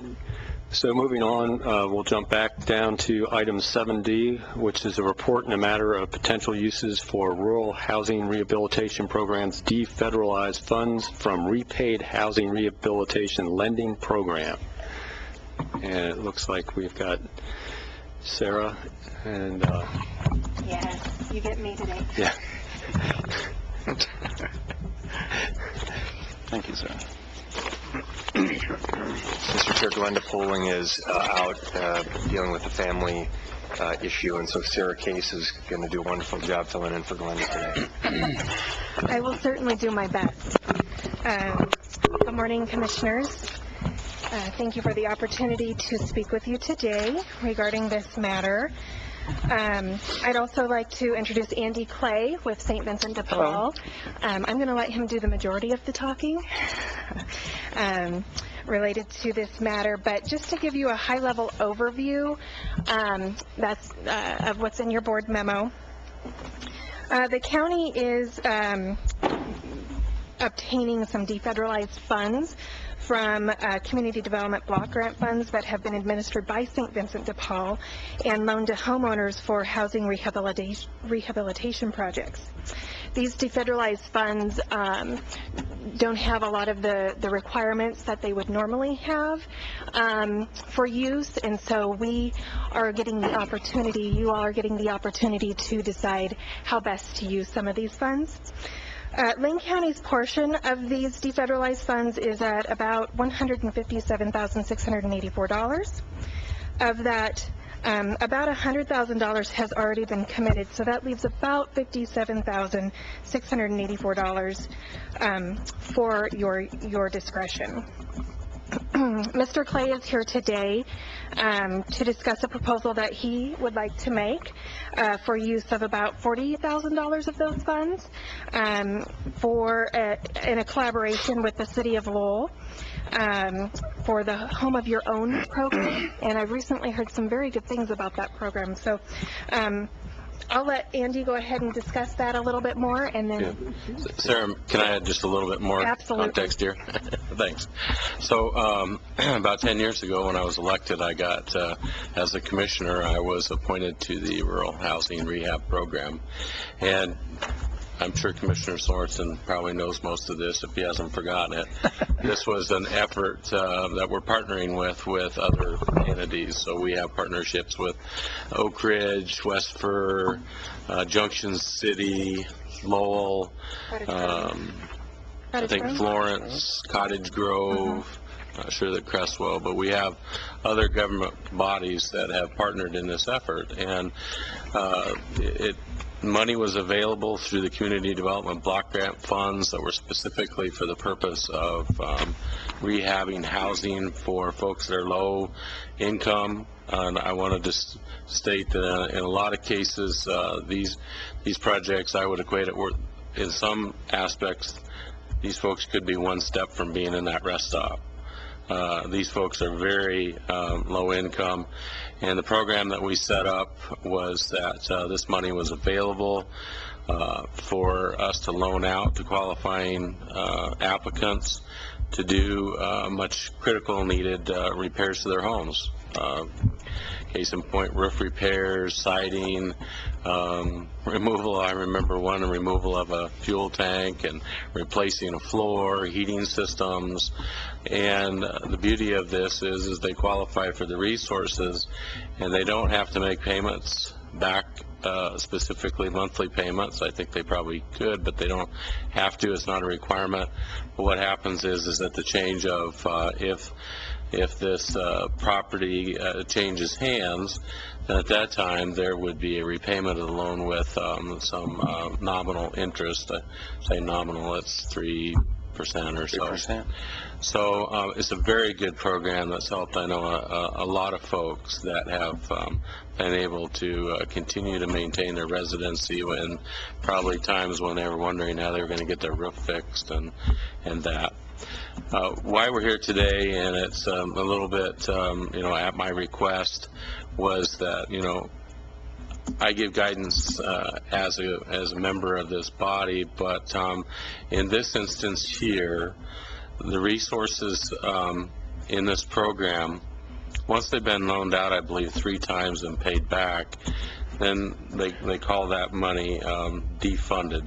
They've worked through the process. I can make a comment. So the defederalization process is essentially the act of the nonprofit. So if the nonprofit has received the funds, through a subrecipient agreement, we loan the money out. When that money comes back in form of repayment, then it becomes defederalized. So it's more simple now than we once believed it was. Okay. So thank you for clarifying that. So the reason we're here today is that I wasn't 100% comfortable in stating that Lane County, wanted to invest in these different projects. We've had a couple of the other cities, Florence and Cottage Grove specifically, I recall, that have specific projects in their community that they said, hey, we could use this money on this project. It qualifies. There's some qualifying factors. I believe it's included in your packet as to what the federal money could be spent on. It's really about improving community, just essentially improving community. It could be spent in, community centers as Cottage Grove and other areas. And he's got a project that he's going to share with us to request our involvement with these resources. And I'd feel better if the board says, yep, that's a great project. And then know that if we do this, there'll be some additional money that's still available, that if Glenda or Sarah or staff comes to us and says, hey, we got this little project, it might be a housing project, it might be something that they need a little bit extra resources for, this might be an area where we could use the money. So I hope that clarified the the effort that we do at rural housing rehab. And so Andy, go for it. Yeah. Thanks, Commissioner Stewart. So I'm Andy Clay with St. Vincent de Paul, and I manage two of the programs, two single-family housing programs for St. Vincent de Paul, and one of them is the Regional Housing Rehabilitation Loan Program. We call it RHRP, it's just easier to say. And then, of course, the other is this project up in Lowell, which has become a self-help housing program. And so today I'm here just kind of to give you sort of a re-overview. I understand some of you probably read through the packet materials, so I'll try not to be too redundant on those details. We have changed our proposal since I first started, since I first made a formal proposal to our policy committee this last summer. And the reason being is these funds that we manage for the RHRP, the revolving funds, we have only been authorized, at least to that point, to use those funds for housing rehabilitation, which was the original charge since the conception of the program. And as Commissioner Stewart was saying, we now know that these so-called defederalized funds have a greater use than simply for housing rehabilitation. However, the opinion has been, at least in my view, the opinion has been over the years that we want to try to preserve these funds for that very purpose of doing housing rehabilitation for low and moderate income homeowners throughout the Lane County area. One of the challenges that we have with managing this program, or either of the programs, is sustainability, maintaining the administrative staff to be able to do that. Stepping back a little bit, for the RHRP program, it's funded by community development block grants, which are issued through the state to the communities or the jurisdictions, and then we are sub-granted that money to administer it. So original administrative money comes out of those grants. For money that's been defederalized, it comes out of that money that is paid back. And so administratively, we're able to take a portion of that and continue to use that to manage the program. However, we're allowed to take up to 20%. Our costs have been somewhat over that, so St. Vinny's finds other ways of paying for that. We have changed our policy for the loan terms for our RHRP loans in the past, or just this past year, in an attempt to keep the program sustainable, meaning what we've done is we've changed how we charge interest. It used to be that we would only charge interest for 5 years. We moved it to 7 years because we forecasted that a 7-year holding period would likely be enough to achieve that 20%, which represents operating costs, thereby not impacting the capital. And so the goal of the program has been since the beginning, at least as I understand it, that we want to try to continue the program as sustainable and independent without further impacting, government budgets. And so the program is designed so that each individual who receives a loan ultimately ends up paying a loan back with some interest, and the interest is hoped to support the program. So with that said, we do have funds available, defederalized funds available through our RHRP program. And as we know, now there are some other opportunities to use this. And one of the opportunities that I'm hoping that we can consider is to putting some of those funds towards our self-help housing program, which we manage up in Lowell.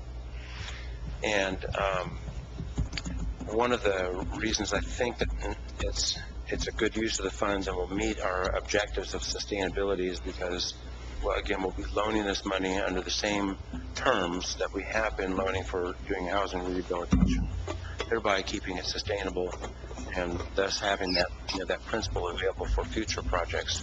Those loans from Lowell pay off. Anyway, so I understand you've already probably read our little packet. We put together a self-help housing program. We're serving low and moderate income home buyers up there. And when I say it's a self-help housing program, it's not like most of the self-help programs that we're commonly familiar with. At times in the past, we had looked into applying to become a USDA mutual self-help grantee, which would have provided administrative funding, but that opportunity wasn't available. They weren't accepting new grantees. So we put together our own self-help housing program. And the goal was that with this project up in Lowell, much of the funding that went into that was in the form of grants and forgivable loans, that we would be able to use some of that money to revolve back to our buyers in the form of low-interest loans to help them with down payment assistance, while the USDA provides the lion's share of the funding for the purchase and construction of the homes. But what has happened is, over the course of time, working with the USDA, which seems to be, in my experience and my research, about the only resource out there that will provide construction and permanent financing for these homes up there, not requiring down payment, and also more flexible underwriting guidelines to help our low and moderate income folks qualify. What we found, though, is that without any sort of priority for processing the applications through the USDA, our loans could be on their waiting list anywhere from 12 to 18 months, and this is when we first started the program. And then later, we found out it could be 24 months if they had no significant priority. Our clients applying to them, if their application didn't meet any benchmarks for raising the priority to process, their loans could end up being processed 12 to 24 months after the time that they were received.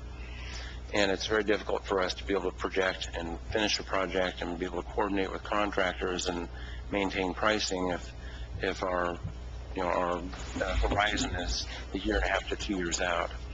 So we learned that we could engage in a leveraging agreement with the USDA. Their requirement was that a lender provide 20% of the financing into the program. We later found a stipulation that if you're a nonprofit agency, you can provide 15%. So that was somewhat of a relief, but 15% was still about twice as much as we had planned to spend. And so we have been funding these loans with about 11 lots of the 20 up there. And we've been funding them out of the proceeds of the lot sales, which was the original plan. But in addition to that original plan, the hope was that we would have enough proceeds out of that to take the program to Veneta, where we have 4 lots out there that we've been unable to develop for a variety of reasons. And one of those big reasons is the leveraging. So the new proposal, which is not in your handout, but it is in Glenda's summary, is that now what we're looking at doing is actually selling 4 of the lots in Lowell that are left, and these are the more difficult to build, higher, more expensive to build on lots. We'll sell those lots, take those proceeds to our Veneta project and use that to help with our leveraging and complete the remaining 5 lots in Lowell. And if we, so our proposal is asking instead of going to each one of the jurisdictions that are represented by our RHRP policy committee, whereas we've recognized some of the jurisdictions want to use their money in their own places, we've decided, well, maybe we would ask if the county would partner with us, and of course Lowell is also interested in partnering using their defederalized funds. So the request we're asking for from Lane County out of the existing defederalized funds is around just under $41,000. It's $40,594. That would provide that 15% of subsidy of what we expect the cost to be based on the cost of the homes that we've built so far, and help us to provide 9 more affordable homes for families here in Lane County. Many of these folks, have been families living in trailer parks and elderly people living in RVs. And so though our impact monetarily and, the numbers as far as households served isn't way up there, for the folks who are able to get into a new home and get a start, that's very, very beneficial to them. So that's essentially what I'm here today is just kind of give you an overview and answer questions for you. Thank you. Any questions? Commissioner Farr. Not a question, just thank you for bringing this forward, and it's encouraging to see our Economic Development Department working on affordable housing. That really is a part of the type of broad approach to work that we do at Lane County, is that we're using every resource that we can. The way you're leveraging the money to bring money from the city of Lowell, from private sources, etc., from the property owners, is just admirable. But I wanted to just thank Commissioner Stewart for reaffirming your personal commitment to providing the essential services in Lane County, such as shelter and food. It's something you do all the time. You talk about it all the time, and sometimes it goes unheralded, Commissioner Stewart, that you really do lead the way, particularly in the rural areas, making sure that the people who are in need of services, housing, food, etc., receive those services. This is just one manifestation of that. Thank you very much. Thank you. Commissioner Stewart. So, Andy, thanks for sharing the project. In fact, I didn't get a chance to share it with you, but that was one of the ideas that I had, was maybe it could be beneficial knowing that there was a couple of the lots in Lowell that were probably, it would cost to develop the lots because they're on a slope and the different things were going to be higher than really what penciled out for the project. And instead of subsidizing the project to make it work, it would be better to invest those dollars in a project where we could get a bigger bang. So I really appreciate your work on that to make that happen. It feels better to me that that's where that's headed. I also just wanted to point out, and another one of the reasons that I think it's good to keep an eye on this program is, in the past, Commissioner Sorensen, I've been on the board with him, and he's talked about investments in solar panels and energy conservation projects and that. And this specifically, if you were able to read the attachment from IFA, that's a defunded allowable project. So I offer to you, Commissioner, and the board, that if we want to try to start a program in the community and try to help out in that area, these funds could be used for that in the future. Along with, as I stated, Cottage Grove specifically has a neighborhood revitalization project with the purchase of their armory and trying to make that a community center. So I'm supportive of the project and hope that the board supports Andy's proposal, but I wanted to plant a seed that there are some things that I know that I've heard other board members talk about that they wanted to see forward that maybe we didn't have the resources at the time to do, that possibly could happen in the future through this fund.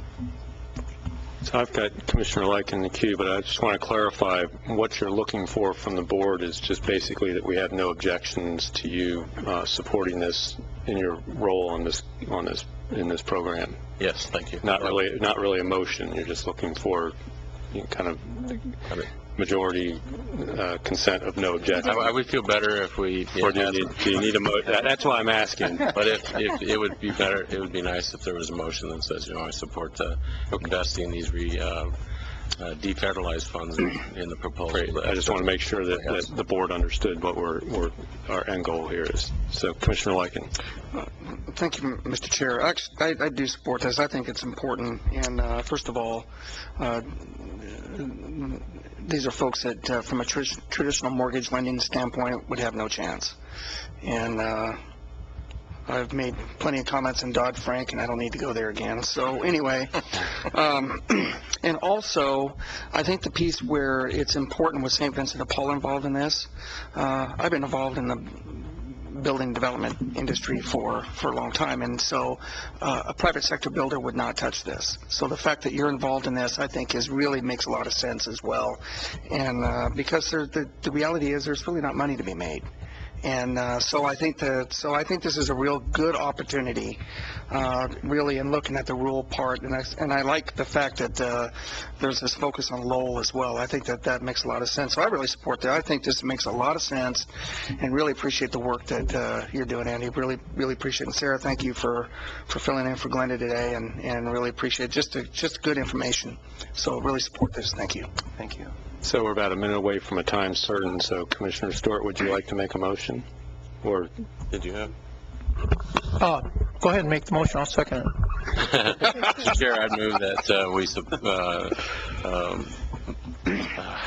move the approval of allocating $40,000 plus to Mr. Clay's St. Vincent de Paul housing project with defederalized funds. Second. It's been moved and seconded. Any discussion of the motion? Seeing and hearing none, all those in favor of the motion, please say aye. Aye. Any opposed? It passes unanimously. Thank you very much. Thank you so much. Much appreciated. And we're going to skip over the Legislative Committee for a moment and come back to that probably after our Health and Human Services items. We have an 11 a.m. time certain, which is the second reading and public hearing for Ordinance 14-20 in the matter of amending Lane Code Chapter 18 to revise the ambulance service area plan. And I believe we have Ms. Hayes. If no one's signed up, I'll ask about that when we get to opening the public hearing here. So. Thank you, Chair. Thank you, Commissioners. I'm going to actually turn it over to Debbie Hiesel, who is our Senior Program Service Coordinator, who has been the one responsible in leading this change. Good morning, Commissioners. We're bringing before you proposed changes to Chapter 18 Lane Code, the Ambulance Service Area Plan. We have 4 reasons for things that we need to change in the plan. The first is to codify a boundary change that was approved by the Director, as is allowed by Lane Code Chapter 18030. The second is to do some housekeeping. There's some changes made in the OIRs at the state level, some definitions. We needed to bring those in. The third was to take a look at boundaries in response to GIS mapping. The GIS mapping and the boundaries laid out in Lane Code did not match exactly. There were bits and pieces, and so we sat down with LCOG and with all of the providers, went through each and every one of those boundaries and got them so that they do now match. The GIS mapping matches what is proposed in Lane Code. The fourth request in these changes is adding an additional ASA, ASA 9. This request has come from Eugene Springfield Fire, who currently has the area that would be carved out as ASA 9 in their response zone. They are approximately 75 miles away from this proposed ASA 9. Sisters Camp Sherman Fire is about 24 miles away, and it would be better service if we carved out an ASA 9 and looked at having a different provider provide services there. If the ASA 9 is created by you today, we will then go through the requirements per Lane Code to assign a new provider to that. We wouldn't do that in one fell swoop and come back to you with that request as well. All of these revisions were reviewed by the Public Health Advisory Committee, who sits as your ASA advisory committee, and all of these changes were approved and by that committee. So any questions for staff before we go to the public hearing? Commissioner Farr. Thank you, Mr. Chair. I see a couple of professionals in the back of the room. Who are they? We have representatives here from Eugene Fire. I wanted to be sure if there were questions about the ASA 9 that there were representatives of Eugene Fire who could provide more information that I'm able to. Thank you. Thank you, Mr. Chair. So isn't that Eugene Springfield Fire? It is Eugene Springfield, but it's still 2 in the code. We're working on that too. I saw Commissioner Liking getting ready to charge the light. Any further questions for staff? Commissioner Sorensen. What is the current status of integrating the fire service that I know is going on in terms of Eugene Fire Department, Springfield Fire Department working together? What's the current status of that increased working relationship and the ambulance services, the ASA designations that Lane County does? What's the relationship between the effort to expand that working relationship between the Eugene Fire Department, Springfield Fire Department with adjacent districts around Eugene and Springfield, and the ASA process? What's going on there? We are working with Chief Groves, who is the chief of both Eugene and Springfield Fire at this point in time, to determine when it makes sense to actually make changes to code and integrate Eugene and Springfield and those ASAs and the surrounding ASAs, and to relook at those boundaries and redo that. At this point in time, it has not made sense to do that, is what Chief Groves believes. So we are following his lead, and those ASAs are still separate.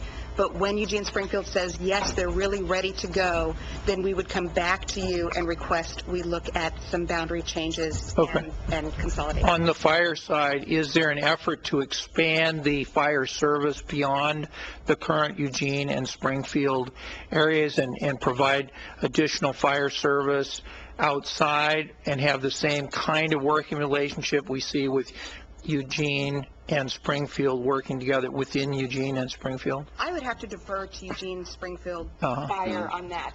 Is that something? Might be better to wait.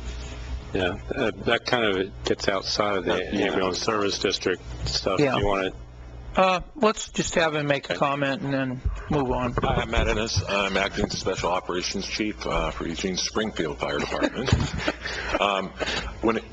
To kind of clarify what you're asking here, you're talking about within the urban growth boundary of Eugene and Springfield, whether or not we were working towards including other fire departments, districts? Yeah. Currently, right now, we're focusing basically on our own urban growth boundary districts to align our 3 battalions in our new merged department as we move forward. Okay, thank you. Thank you. And of course, you guys cover River Road Water District under Yes, contract. So yes, we do. You do cover some unincorporated area. Yes. So without any further questions, I'd like to open the public hearing on ordinance number 1420. I understand we don't have anyone signed up to speak, but I'll ask real quick, is there anyone that wishes to speak to this ordinance? Seeing and hearing none, I will close the public hearing for ordinance 1420 and see if there's any further questions, or is there a motion relative to the ordinance? Commissioner Stewart. I don't have any further questions, and I did a little bit of research calling around, make sure there was no hidden bugaboos here, and they're obvious by no public comment that this is pretty straightforward. So I'd like to move approval of ordinance 14-20 in the matter of amending Lane Code Chapter 18 to revise the ambulance service area plan. Second. So moved and seconded. Discussion to the motion. Commissioner Lykin. Thank you, Mr. Chair. And while I understand the motion itself is more towards the lining up with the GIS, but now we have operations here. I do have a quick question, and that is, and it really is regarding ambulance services as a whole. Maybe your thoughts and maybe what you're seeing as far as a trend and looking out in the near future. But Medicare reimbursement's been a significant issue for ambulance service. I know most of the conversation is centered around hospitals. But I served as mayor for 10 years, and I saw that firsthand. And so maybe your comment of where you think this is, maybe the trend is on this piece of it as far as the Medicare reimbursement, because I know, at least when I was serving, I believe the number was close to 70% who use the ambulance services were Medicare, Medicaid patients. Is that still accurate? That's still consistent, yes. So the trend is still etching downward on Medicare reimbursements. Yes, that's exactly right, and Chief Groves is working with a coalition to try and find some kind of funding solution with that. I know he is, and we've actually talked about that, so I do appreciate that. I think that's important. We have a huge county, and so what's required there, and as far as those services, it's really going to take significant what you'd say coalitions, partnerships in order to make this work. So I appreciate that. I know I'm getting away from the ordinance a little bit. I understand what it is, but operations was here at the table, and I just wanted to ask that question. So appreciate it. Thank you.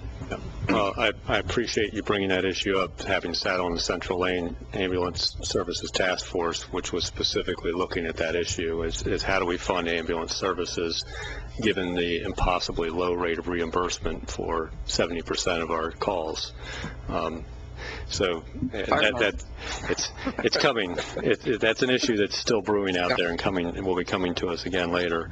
I did want to say that I really appreciate the effort to match up to the GIS, to the boundaries and all that stuff. You know, I came from a background where I did an awful lot of GIS work, and having those be accurately mapped, that's what generates when you call into dispatch and you give a location. If that GIS location, boundary location isn't correct, and that's how they identify which service area you're in, so they call out the right, dispatch the right folks, that's really critical. People may think it sounds like just a little exercise in matching things up, but having those be accurate and matched is so important to making sure that we get the right responder dispatched to the right location. And it's a background thing that no one ever sees, sits in the computer system, but when that dispatcher types a location into the computer, it comes up with who they're supposed to dispatch. That's the GIS mapping behind that does that, and that's why it's so important that we're fixing this today, along with the establishment of the new ASA, which is all about response time. This is really an important issue that we're taking up as a board, so I appreciate the time. It seems very esoteric to a lot of people that may be out there in the audience, that why Lane County Board of Commissioners even does ambulance service district stuff. It's delegated to us by the state. One of those things that we have to do is we manage the ambulance service district. So with that, any further questions? So we have a motion on the floor with a second. All those, this is an ordinance, so we have to do a roll call. So Mr. Mokakaisi, if you call the roll, please. Commissioner Sorensen? Yes. Commissioner Stewart? Aye. Commissioner Lykin? Aye. Commissioner Farr? Aye. Commissioner Bozevich? Aye. Motion passes unanimously. Thank you for your time, and thank you for coming to supply information. Thank you. So we'll keep Alicia at the table, I think, and deal with the rest of Health and Human Services, and then we'll come back to legislative issues if you will indulge us for a few more minutes, Mr. Kyler. So the next item I want to get to is item 8B, Order 1501-2706, in the matter of amending Chapter 60 of the Lane Manual to add new Health and Human Services fees. Ms. Hayes. Thank you very much, Chair and Commissioners. I'm actually going to turn it over to Karen Gaffney, who's our Assistant Director, who's been working on this project, and she'll fill you in. Good morning, Chair Bozovich and Commissioners. This came to you with a recommendation from Finance and Audit and is the final piece in being able to implement the ordinance that was passed last month on tobacco retail licenses. This would set the fee in Lane Manual for the application for those licenses. The recommendation is to set that fee at $200. The ordinance that you adopted says that we'll set the fee to cover costs, and that's our estimate at this point. Since this is the first year of managing a tobacco retail license, we are basing our estimate on estimates of how much time that will be. We have been tracking our time in environmental health to date in setting up those licenses, so we will have something closer to actuals next year when we look at this fee. But based on the obligations in the ordinance to generate the fee, go out and do an annual, or generate the license, go out and do an annual inspection, we estimate that $200 is a reasonable fee for those costs. And that is per outlet, just to be clear. Thank you. Any questions for staff? Commissioner Stewart. Thank you, Mr. Chair. I was curious, was there a discussion about, I noticed that, of course, the fee's $200 per year, but there is the possibility of a $75 reduction provided they meet the requirements for the incentive program. Is that correct? Did I read that correctly? Correct. So that the first time those would kick in would be in year 2 because it's based on performance from the prior year. I was curious if how that was going to get out. I would assume it's going to be a component of the informational packet to a person requesting a license. But I was wondering, was there any conversation about possibly putting that in the code also for a fee that, $200 for first time or renewal, $125 for renewal provided they meet the incentive program? Is there My understanding in the way we've done fees in other parts of the department is that the department is able to administer a discount against those fees. So because in your ordinance you've outlined what would be the terms of being eligible for that discount, that we can't charge more than the $200 fee, but we can implement that discount on the renewals based on the criteria that are in there. So we wouldn't have to have 2 separate fees listed in the manual. We can just have the one fee. What I like about it being in the manual is that it wouldn't go away unless the board decided it to go away or it was recommendation of Finance and Audit. At this point, 3 years down the road, the $75 fee could just disappear, reduction could disappear, and nobody would know about it. And I mean, is that a possibility? We certainly, if it's your preference to list 2 fees, that's not a problem at all. You do have in the code itself that incentive program is already in there, so staff wouldn't be able to take that away without your approval anyway. But however you want to list the fees. Okay. Being it's in the other, I guess I don't have these memorized word for word, so I guess being it's in there, then it would be harder for it to just kind of disappear. So appreciate that. Commissioner Lyken. Thank you, Mr. Chair. Question, have you had the opportunity to reach out to some of our other partners, local partners, and have a discussion about whether they're interested in pursuing this same ordinance that's now basically in rural Lane County? So have you had those conversations? I've had conversations with the majority of city managers. We've only, at this point, been able to get in front of one city council thus far. We were in Cottage Grove last night. We're scheduled to go into Junction City next month. We're on the agenda for Crestwell. Florence is moving forward. So the cities are starting to have those conversations, but we don't really have a bank of feedback for you yet. The other question I have is that if the state does pass a statewide and they add a preemption to local governments, what would this do? Well, it probably depends on exactly what they passed. When we had that experience in the past, they've grandfathered in local ordinances. I don't know that that's what the state would do, but that certainly would be a possibility and what we would advocate for. Okay, very good. Thank you. Thank you. I just had a quick question, and you've answered this for me before offline, but I'm going to ask it publicly just so that people can hear it. One of the concerns that came up from some of the smaller retailers was whether or not the license fee could be based on volume of sales to make it easier for them. My understanding is that makes it look like a tax and gets into the issue of the preemption of local tobacco taxes. Is my understanding correct there, that it becomes difficult to do it on volume? That certainly reflects what our analysis is as a staff, that the fee, as we talked about in at least one of our meetings on this topic, the state has preempted local governments from taxing tobacco. And what we are able to do, we aren't preempted from licensing the retailers, which is what you chose to do. And we set the fee in the ordinance based on our costs, so that it really is distinguished from taxing those retailers on how much tobacco they sell. So our analysis is the more you start tying things to the quantity of tobacco that's sold, it really becomes more like a tax and less like an application fee for a license, which is what we're charging here. Right.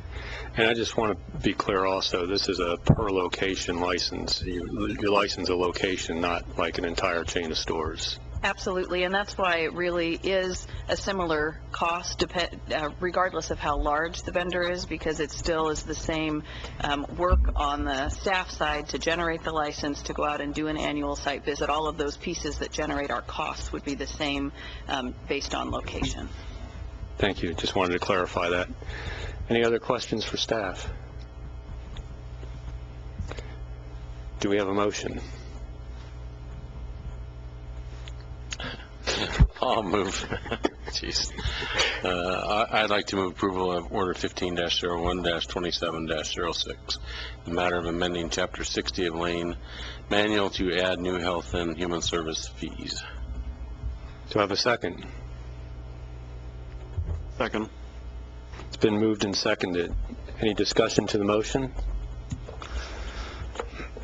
Seeing and hearing none, all those in favor of the motion, please indicate by saying aye. Aye. Aye. Any opposed? No. Motion passes 4-1 with Commissioner Lycan in dissent. So, and then we have item C, discussion on implementation of fees, and I think this was a request to discuss the timing of some of this. So if you would, Absolutely, yes, I'm prepared to come back. It's been a little more than a month since you adopted that ordinance, and to give you an update on what our rollout plan and timeline is looking like. I know there's certainly been interest in the community, and so I want you to be up to date on where we're at as a department. Again, the goal for us as staff, I think, is the same as what you talked about as commissioners. Really, we're trying to reduce the sale of tobacco to young people. So our goal is to make sure that retailers understand what the rules require, have what they need, and we're ready to roll long before we're talking about enforcement of the ordinance. So with your adoption of the fee today, that gives us the information we need to prepare the application packets and get those out to the retailers in unincorporated Lane County. So our plan is to be able to get those packets out in the mail at the end of this week and give retailers 30 days to return those completed applications to us. We imagine that we won't get 100% of them returned, so the plan at that point then is for our staff and environmental health to go out and visit the retailers, make sure they receive the application packet, they understand the ordinance and what their obligations are, answer any questions, basically help them return that packet to us, and then we'll begin processing those applications, printing licenses for people, making sure they understand what their requirements are in terms of posting signage, they have all those materials ready, and really help walk them through that compliance effort. In truth, I expect that's going to take at least 3 to 6 months to really get all of our retailers licensed and then work with them to be sure that they understand the requirements and come into compliance. The ordinance calls for annual inspections, and I just wanted to be transparent with you. I don't see any of those happening before the second half of this calendar year. We really, our goal is to make sure people come into compliance. So we won't begin any inspections or enforcement efforts until at least the second half of this calendar year. And again, I think that soft rollout approach is one that our staff in environmental health have successfully used to help bring our restaurants and event planners along to really make sure people understand what they need to do to be in compliance. So I'm happy to answer any questions about that. Commissioner Stewart. Thank you, Mr. Chair, and thank you, Karen. I've shared with you 2 or 3 items that I've heard from citizens since we adopted this, and actually heard ahead of the adoption. But so what I'm hearing, what you're stating here is that you don't see any inspections and any potential fines or compliance issues until after July 1st? I think that's reasonable and realistic. Okay. Is there, I mean, I'd like to be able to state that with confidence, you know, basically, that's what it's going to be after July 1st? We will not initiate any enforcement efforts until after July 1st. Okay. And the reason I asked that is because at some point I was hopeful that you're making your rounds to the cities, introducing this item to them. I was hopeful that you would have interaction back and forth, hear some of the things that do work and don't work with the county's ordinance, so that possibly, you know, after that we could make some changes. And there's at least 2 areas that I think that should be considered personally, that I would like the board to consider here in the fairly near future, once you've had those conversations, is one, the distance from activities or where youth are right now at schools and parks and different things. That doesn't work for the city. I mean, I have Dairy Mart, who's right directly across from a park, and so if Dairy Mart, yes, they're grandfathered in, but what happens if Dairy Mart decides to sell? Then they won't be able, the new owner won't be able to receive the license because of the location, the way our ordinances wrote, with my understanding. So therefore, that reduces the value of that business because it's a large share of their revenue. So I'd like to see us take some time to understand what works for everybody and try to make those ordinance changes, hopefully before the July 1st time period, so that it'll be pretty clear. The other component is in learning about the penalties that we have derived here. The way they're wrote, it's my understanding that it solely goes to the owner of the facility. It doesn't necessarily goes to the clerk. And I've heard some quite compelling stories as to individuals' actions knowing what the rules are, and yet they still move forward with selling some product which the owner didn't have essentially any control, but when they found out about it, that person was no longer employed. So I'd like to see us potentially work with folks, or I think the information you provided me in regards to how OLCC derives a fine, maybe there's a good reason to not reinvent the wheel and consider that as a model for how we institute violations of our code. So I appreciate the July 1st date, so I can say that in confidence to folks, and then I hope that you'll be able to bring back some information March, April, that the board, from your listening sessions and conversations, that, you know, I'd like us to consider some tweaks to this in the future. Commissioner Brozovich and Commissioners, I think that's a great idea, and it's interesting just having had the opportunity for a few conversations. I absolutely, Dr. Ledke and I are teaming up in some of these conversations, and we'll collect the range of comments. Last Monday, Cottage Grove, some of you may know Cottage Grove has a youth advisory council, and one of their members sits with the city council. And that was a great discussion, too, to actually talk with teenagers about what their sense is of what the policy should be. So we'll collect all of that feedback and bring it back. My guess is April probably will give us a little bit more time than March to be able to hear from more people about what's working, and we may even have some cities who voted by that point, and can bring that back to you for consideration. Thank you. Excellent. Any other questions for staff?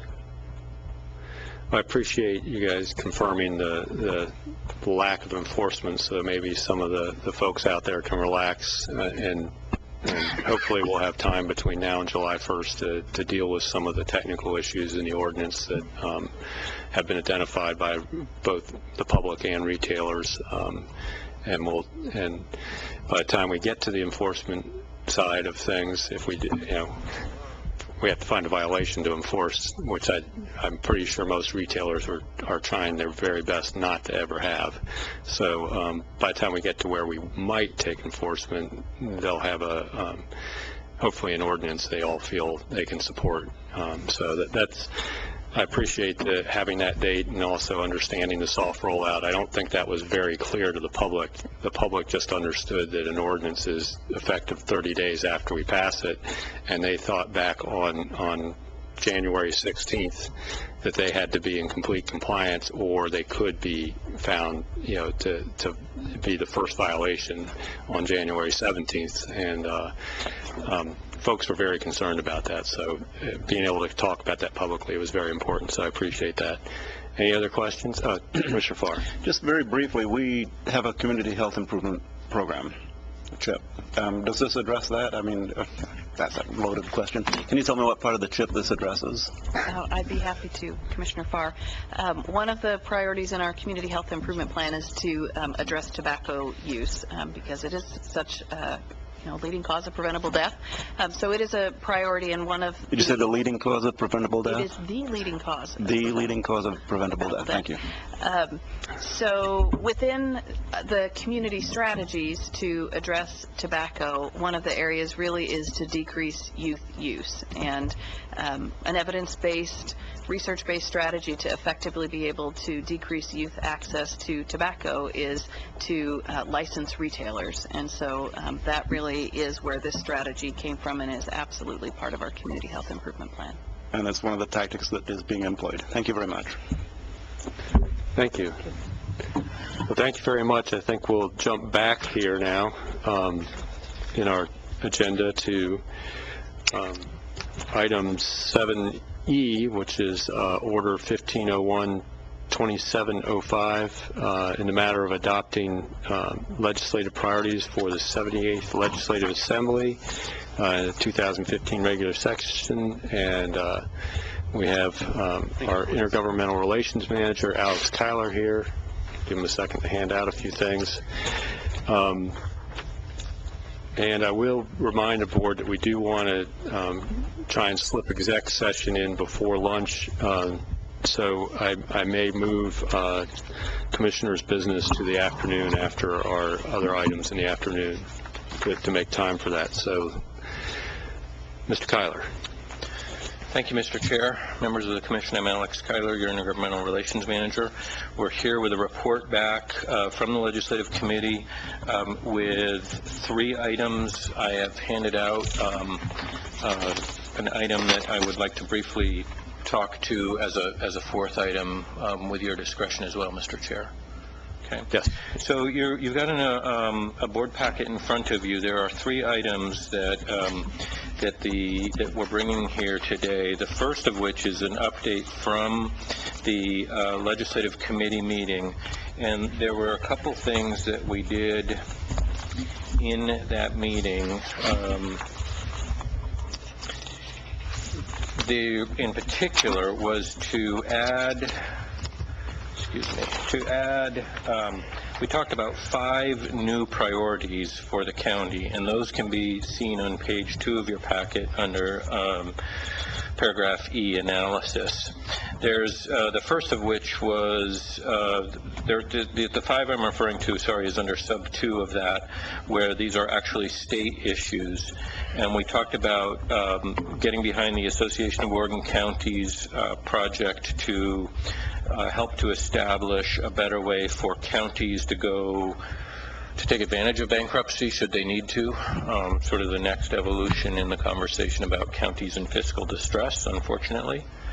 The second item is what I'm calling the Housing First proposal, which is a proposal that Commissioner Farr knows quite a bit about, and there's a legislative concept that's been drafted and is starting to be talked about as a reformed approach to funding for homelessness issues, specifically in Lane and Benton counties. Item 3 was a bill that we've talked about before, which is providing an additional seat for rural community under the Lane Regional Air Pollution Authority, which actually takes a statutory change. Item 4 was brought to us by the assessor, and it has to do with the Comcast case around intangibles and centrally assessed properties. And then finally, number 5 was a land use in unincorporated Lane County, which really isn't a legislative issue per se, more of there's a rule that we'd like to pursue that has to do with the amount of square foot for commercial buildings in unincorporated Lane County. The other thing that we talked about was just an update about where we are with the discussion in Congress around secure rural schools. And I've attached attachment D to your packet with a brief update on that issue. Essentially, I was trying to sort of clarify that there was some news last week about county payments from the U.S. Forest Service, and wanted to make sure that people understood that those county payments were actually, in absence of secure rural schools legislation, we go back to actual harvest revenue sharing. And so that story was about the actual revenue that came off of the National Forest from Lane County for our fiscal year 2015 and the amount of money we would then receive as actual harvest. The story about SRS and possible renewal is active, although there's not a whole lot of news that I feel is really concrete coming out of Washington, D.C. The one thing we do know is that the Homeland Security budget, which was made by the 113th Congress and passed as a very short-term continuing resolution for that agency only, expires on February 27th. And so Congress has to act to make an appropriations for that department. It is being talked about that there would be a one-year renewal of secure rural schools that potentially could be attached to that funding vehicle. And so we think that we're going to start to see some action on that potentially here within the next couple of weeks. And I may have some more news, but that's the news I've been able to ascertain. I'd just like to add to that. Let's make it clear that that really is a payment for 2014. Yes. It's not essentially a renewal. It's a back payment for a payment that we didn't receive. I think each of you probably are aware that right now we are under the percentage of harvest cut, basically is what our payment is, and that's being calculated. I would share that update that I received yesterday from Rocky McVeigh from the ONC counties is once again lots and lots of support from our entire Oregon delegation in trying to get that back payment secured. Hopefully by the end of February is the commitment. I was also told that it would be approximately 5% less than the 2013 payment. So as Alex said, it's not clear cut and concise, but I do know that folks are working very, very hard to get that and try to get that payment out before both the BLM and the Forest Service have formalized and sent the harvest payment so that there's no cross paths taking place, and also hope to get the checks, if this gets approved by the end of February or the first part of March, be able to get those checks to the counties before they close out their 14-15 years, so that it's beneficial to the year that we're currently in. Yeah, and I will point out that 5% reduction from 2013 is about 35% of the 2008 level of secure rural school payments. So, So that's what I've got under item A. I don't know, Mr. Chair, if you wanted to open it up for questions for each of these three items that we've got, or would that be an appropriate way? Mr. Sorensen. I wanted to ask a little bit about the change in leadership in Congress, and in particular on the topic of county forest payments. We know that in the last Congress, Congressman Hastings got the bill passed in the House of Representatives to increase the cutting on the approximately 144 national forests. And that legislation was threatened with veto by the president. It died. It was passed by the House, but it died in the Senate. Now the Senate is controlled by the Republican caucus in the Senate. Do you believe that there's going to be a bill like the Hastings bill? I know Representative Hastings retired, so I guess it won't be called the Hastings bill, but a bill like that that will emerge in the House and this time have a better chance of passage in the Senate, and thereby, on the positive side for counties, drive up the revenue the counties will get, because we get 25% of the Forest Service receipts. Bad news is that bill might not go into effect because the president threatened to veto the former Hastings bill. So could you give us your read on what is going on with the relationship between the national forest, I'll call it overcutting legislation, but that's a bit more advocacy than I was trying to get into this conversation. But let's say the proposed legislation to increase the level of revenue that the federal government and county governments would get from the national forest. What's going on with that component of all of this?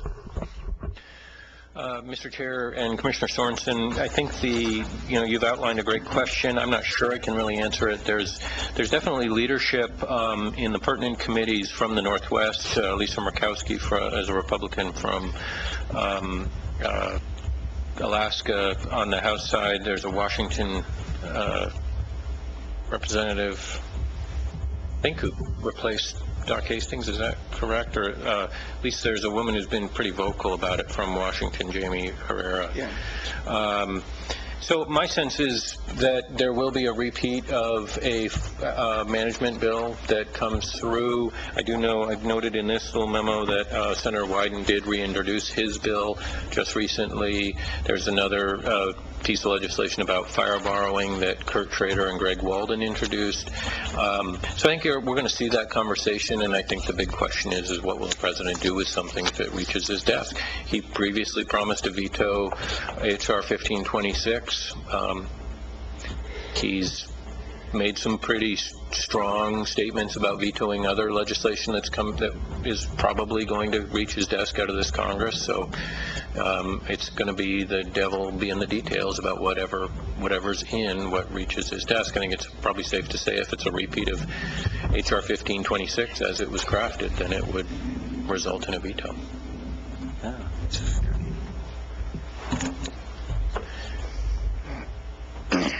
Thank you. You want to move on to item B then? Yeah, thank you.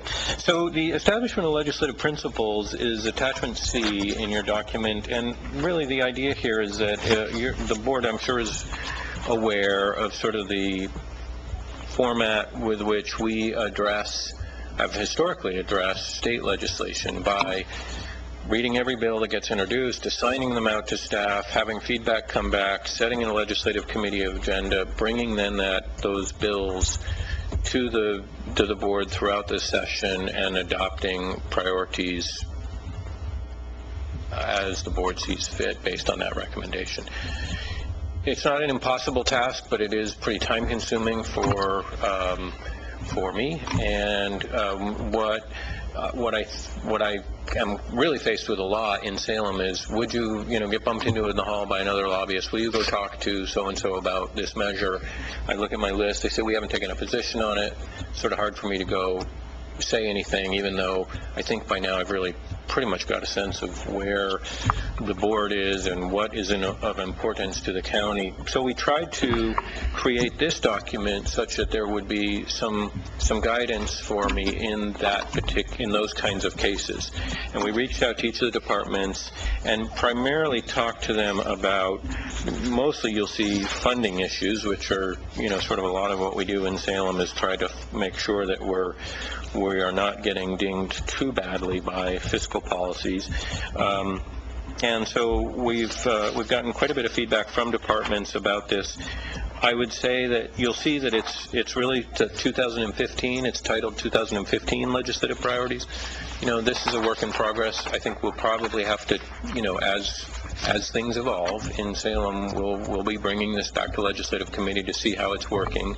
The downside is that we may see too much flexibility provided to staff. I will try to monitor that and provide feedback to make sure that does not occur. But I think this is a way to sort of help my work in Salem, and really it should be helpful for everybody in those cases where the board has not taken a specific position on a specific measure.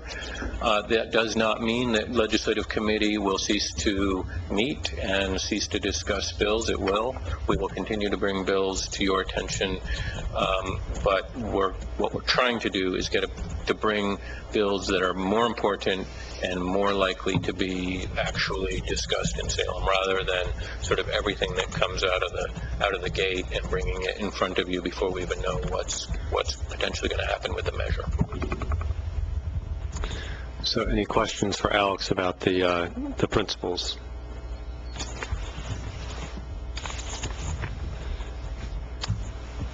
I'm not seeing any, which is good.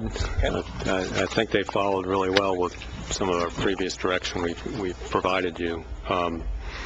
Before we leave you as an agenda item, I'll make sure we get a motion relative to the board order, so we'll come back to that. The board order does address the principles specifically. Right. Do you want to go on to item C? I do. And I'll come back to that. So item C is as you know, the National Association of Counties is having their legislative conference in March in Washington, D.C. As part of their process to establish what it is that NACO staff works on, they seek resolutions from counties, and resolutions then work their way through their set of subcommittees up to their board of directors and become established as their work plan for the year. The proposal that we're bringing forward to the board to carry to Washington, D.C. is something that I've been aware of for a number of years in speaking to, especially to our behavioral health staff out on Martin Luther King Boulevard, and sort of the additional privacy requirement of what's called 42 CFR, that's a Code of Federal Regulations, and as that is juxtaposed against HIPAA privacy regulations, which is the HIPAA is the Health Insurance Portability and Accountability Act, and it's something that I think most of us are experienced with when we go to the doctor. There's a thing you sign, and essentially you're ensured that the information is private, but they can still share it amongst providers. That becomes a lot different when somebody's been treated for a substance abuse issue. And we sort of saw this in an interesting way when we started to work with the Buckley House Sobering Station. One of the things that we were trying to figure out was, of the folks that that the police are dealing with as high utilizers of police services, there is a number of repeat customers, if you will, that local police deal with.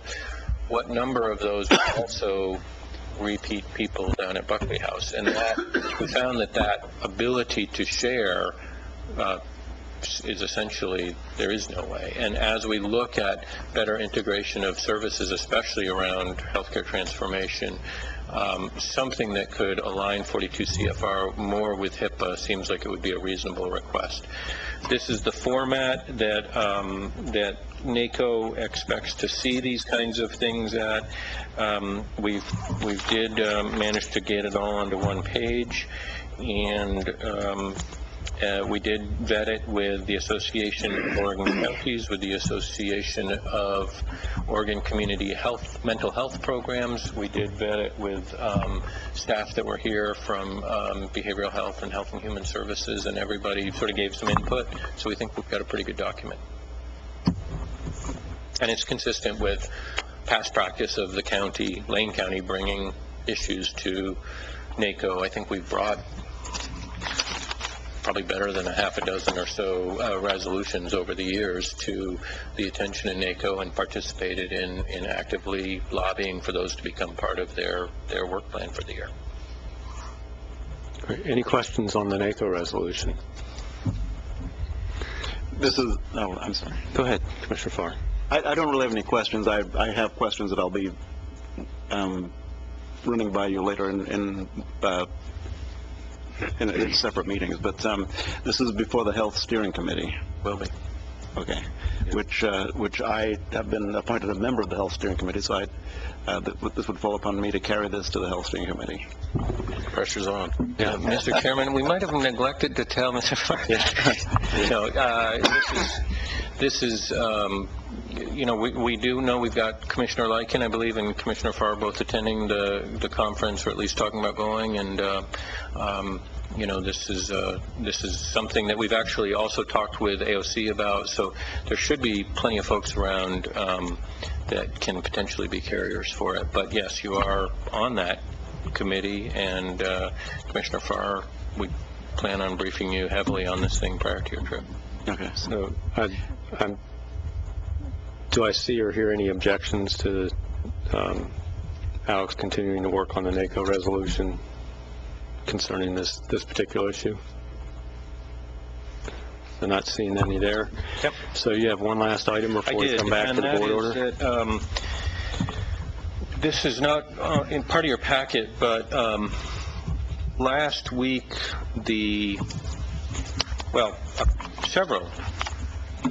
about a month ago now, maybe a little over, the governor released his recommended budget for the 15-17 biennium.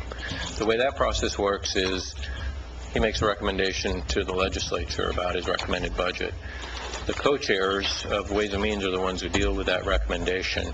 They typically will release a framework early on in their process to respond to the governor's budget and signal where it is they might be tweaking with the governor's budget.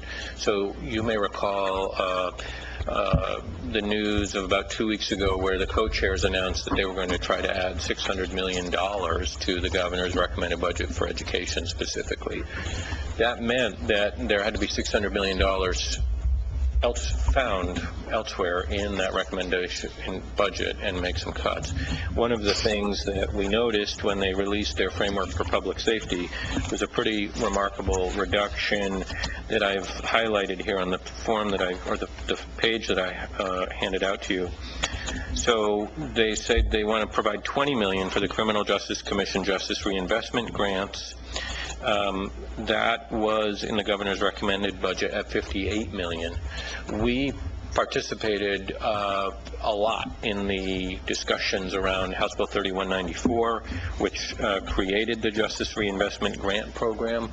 We participated in the rulemaking effort, and we have been involved. Our Public Safety Coordinating Council has been involved in tracking how we're doing under 3194.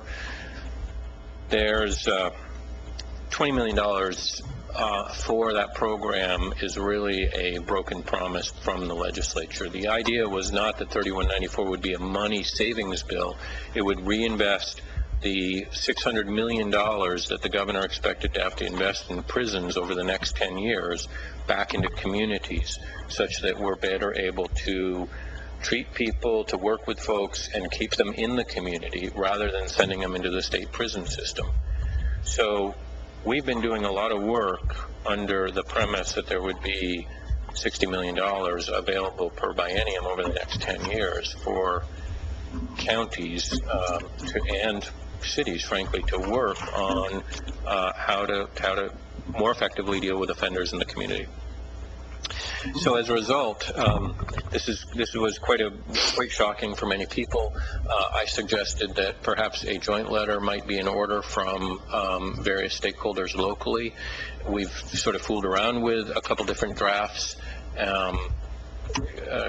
Chairman Bozovich, you might want to sort of telegraph the conversation we had in agenda setting about trying to bring something forward for next meeting that would allow the board to weigh in on this issue.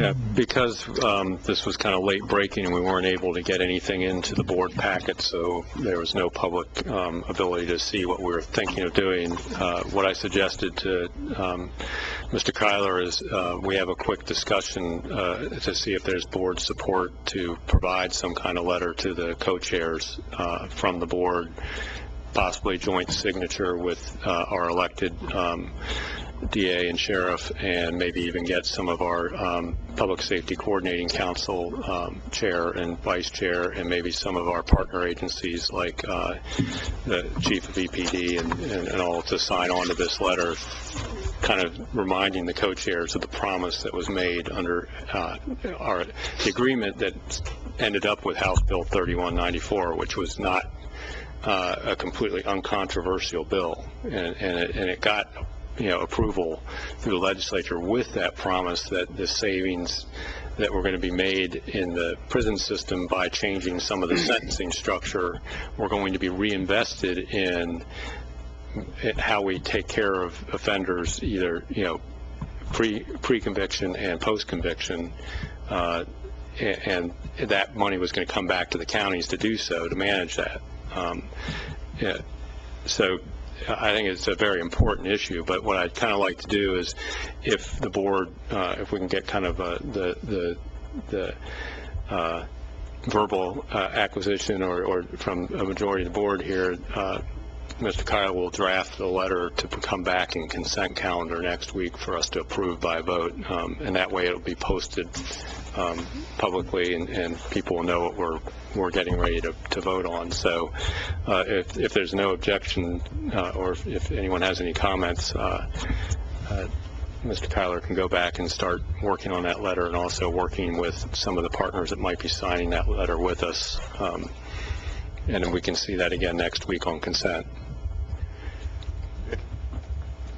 I'm seeing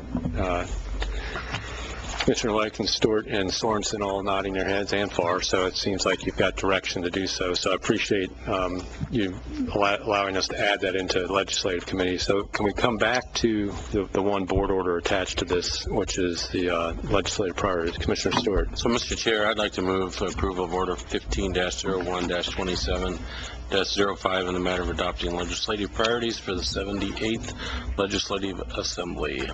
Second. It's been moved and seconded. Any discussion to the motion? Seeing and hearing none, all those in favor, please say aye. Aye. Any opposed? It's unanimous. Thank you. Thank you, Mr. Kyler. So with that, I'm going to read us into executive session, and after executive session, we are going to recess until the afternoon regular sessions. We'll be reconvening at 1:30 in public session, but the Board of County Commissioners will meet in executive session to consult with counsel concerning the legal rights and duties of a public body with regard to current litigation or litigation likely to be filed. This executive session is held pursuant to ORS 192.6602H, which allows the Board of Commissioners to meet in executive session for the purposes listed above. We are going to be coming back out into public session at 1:30, so if there are any action items from this, we will deal with them in the afternoon.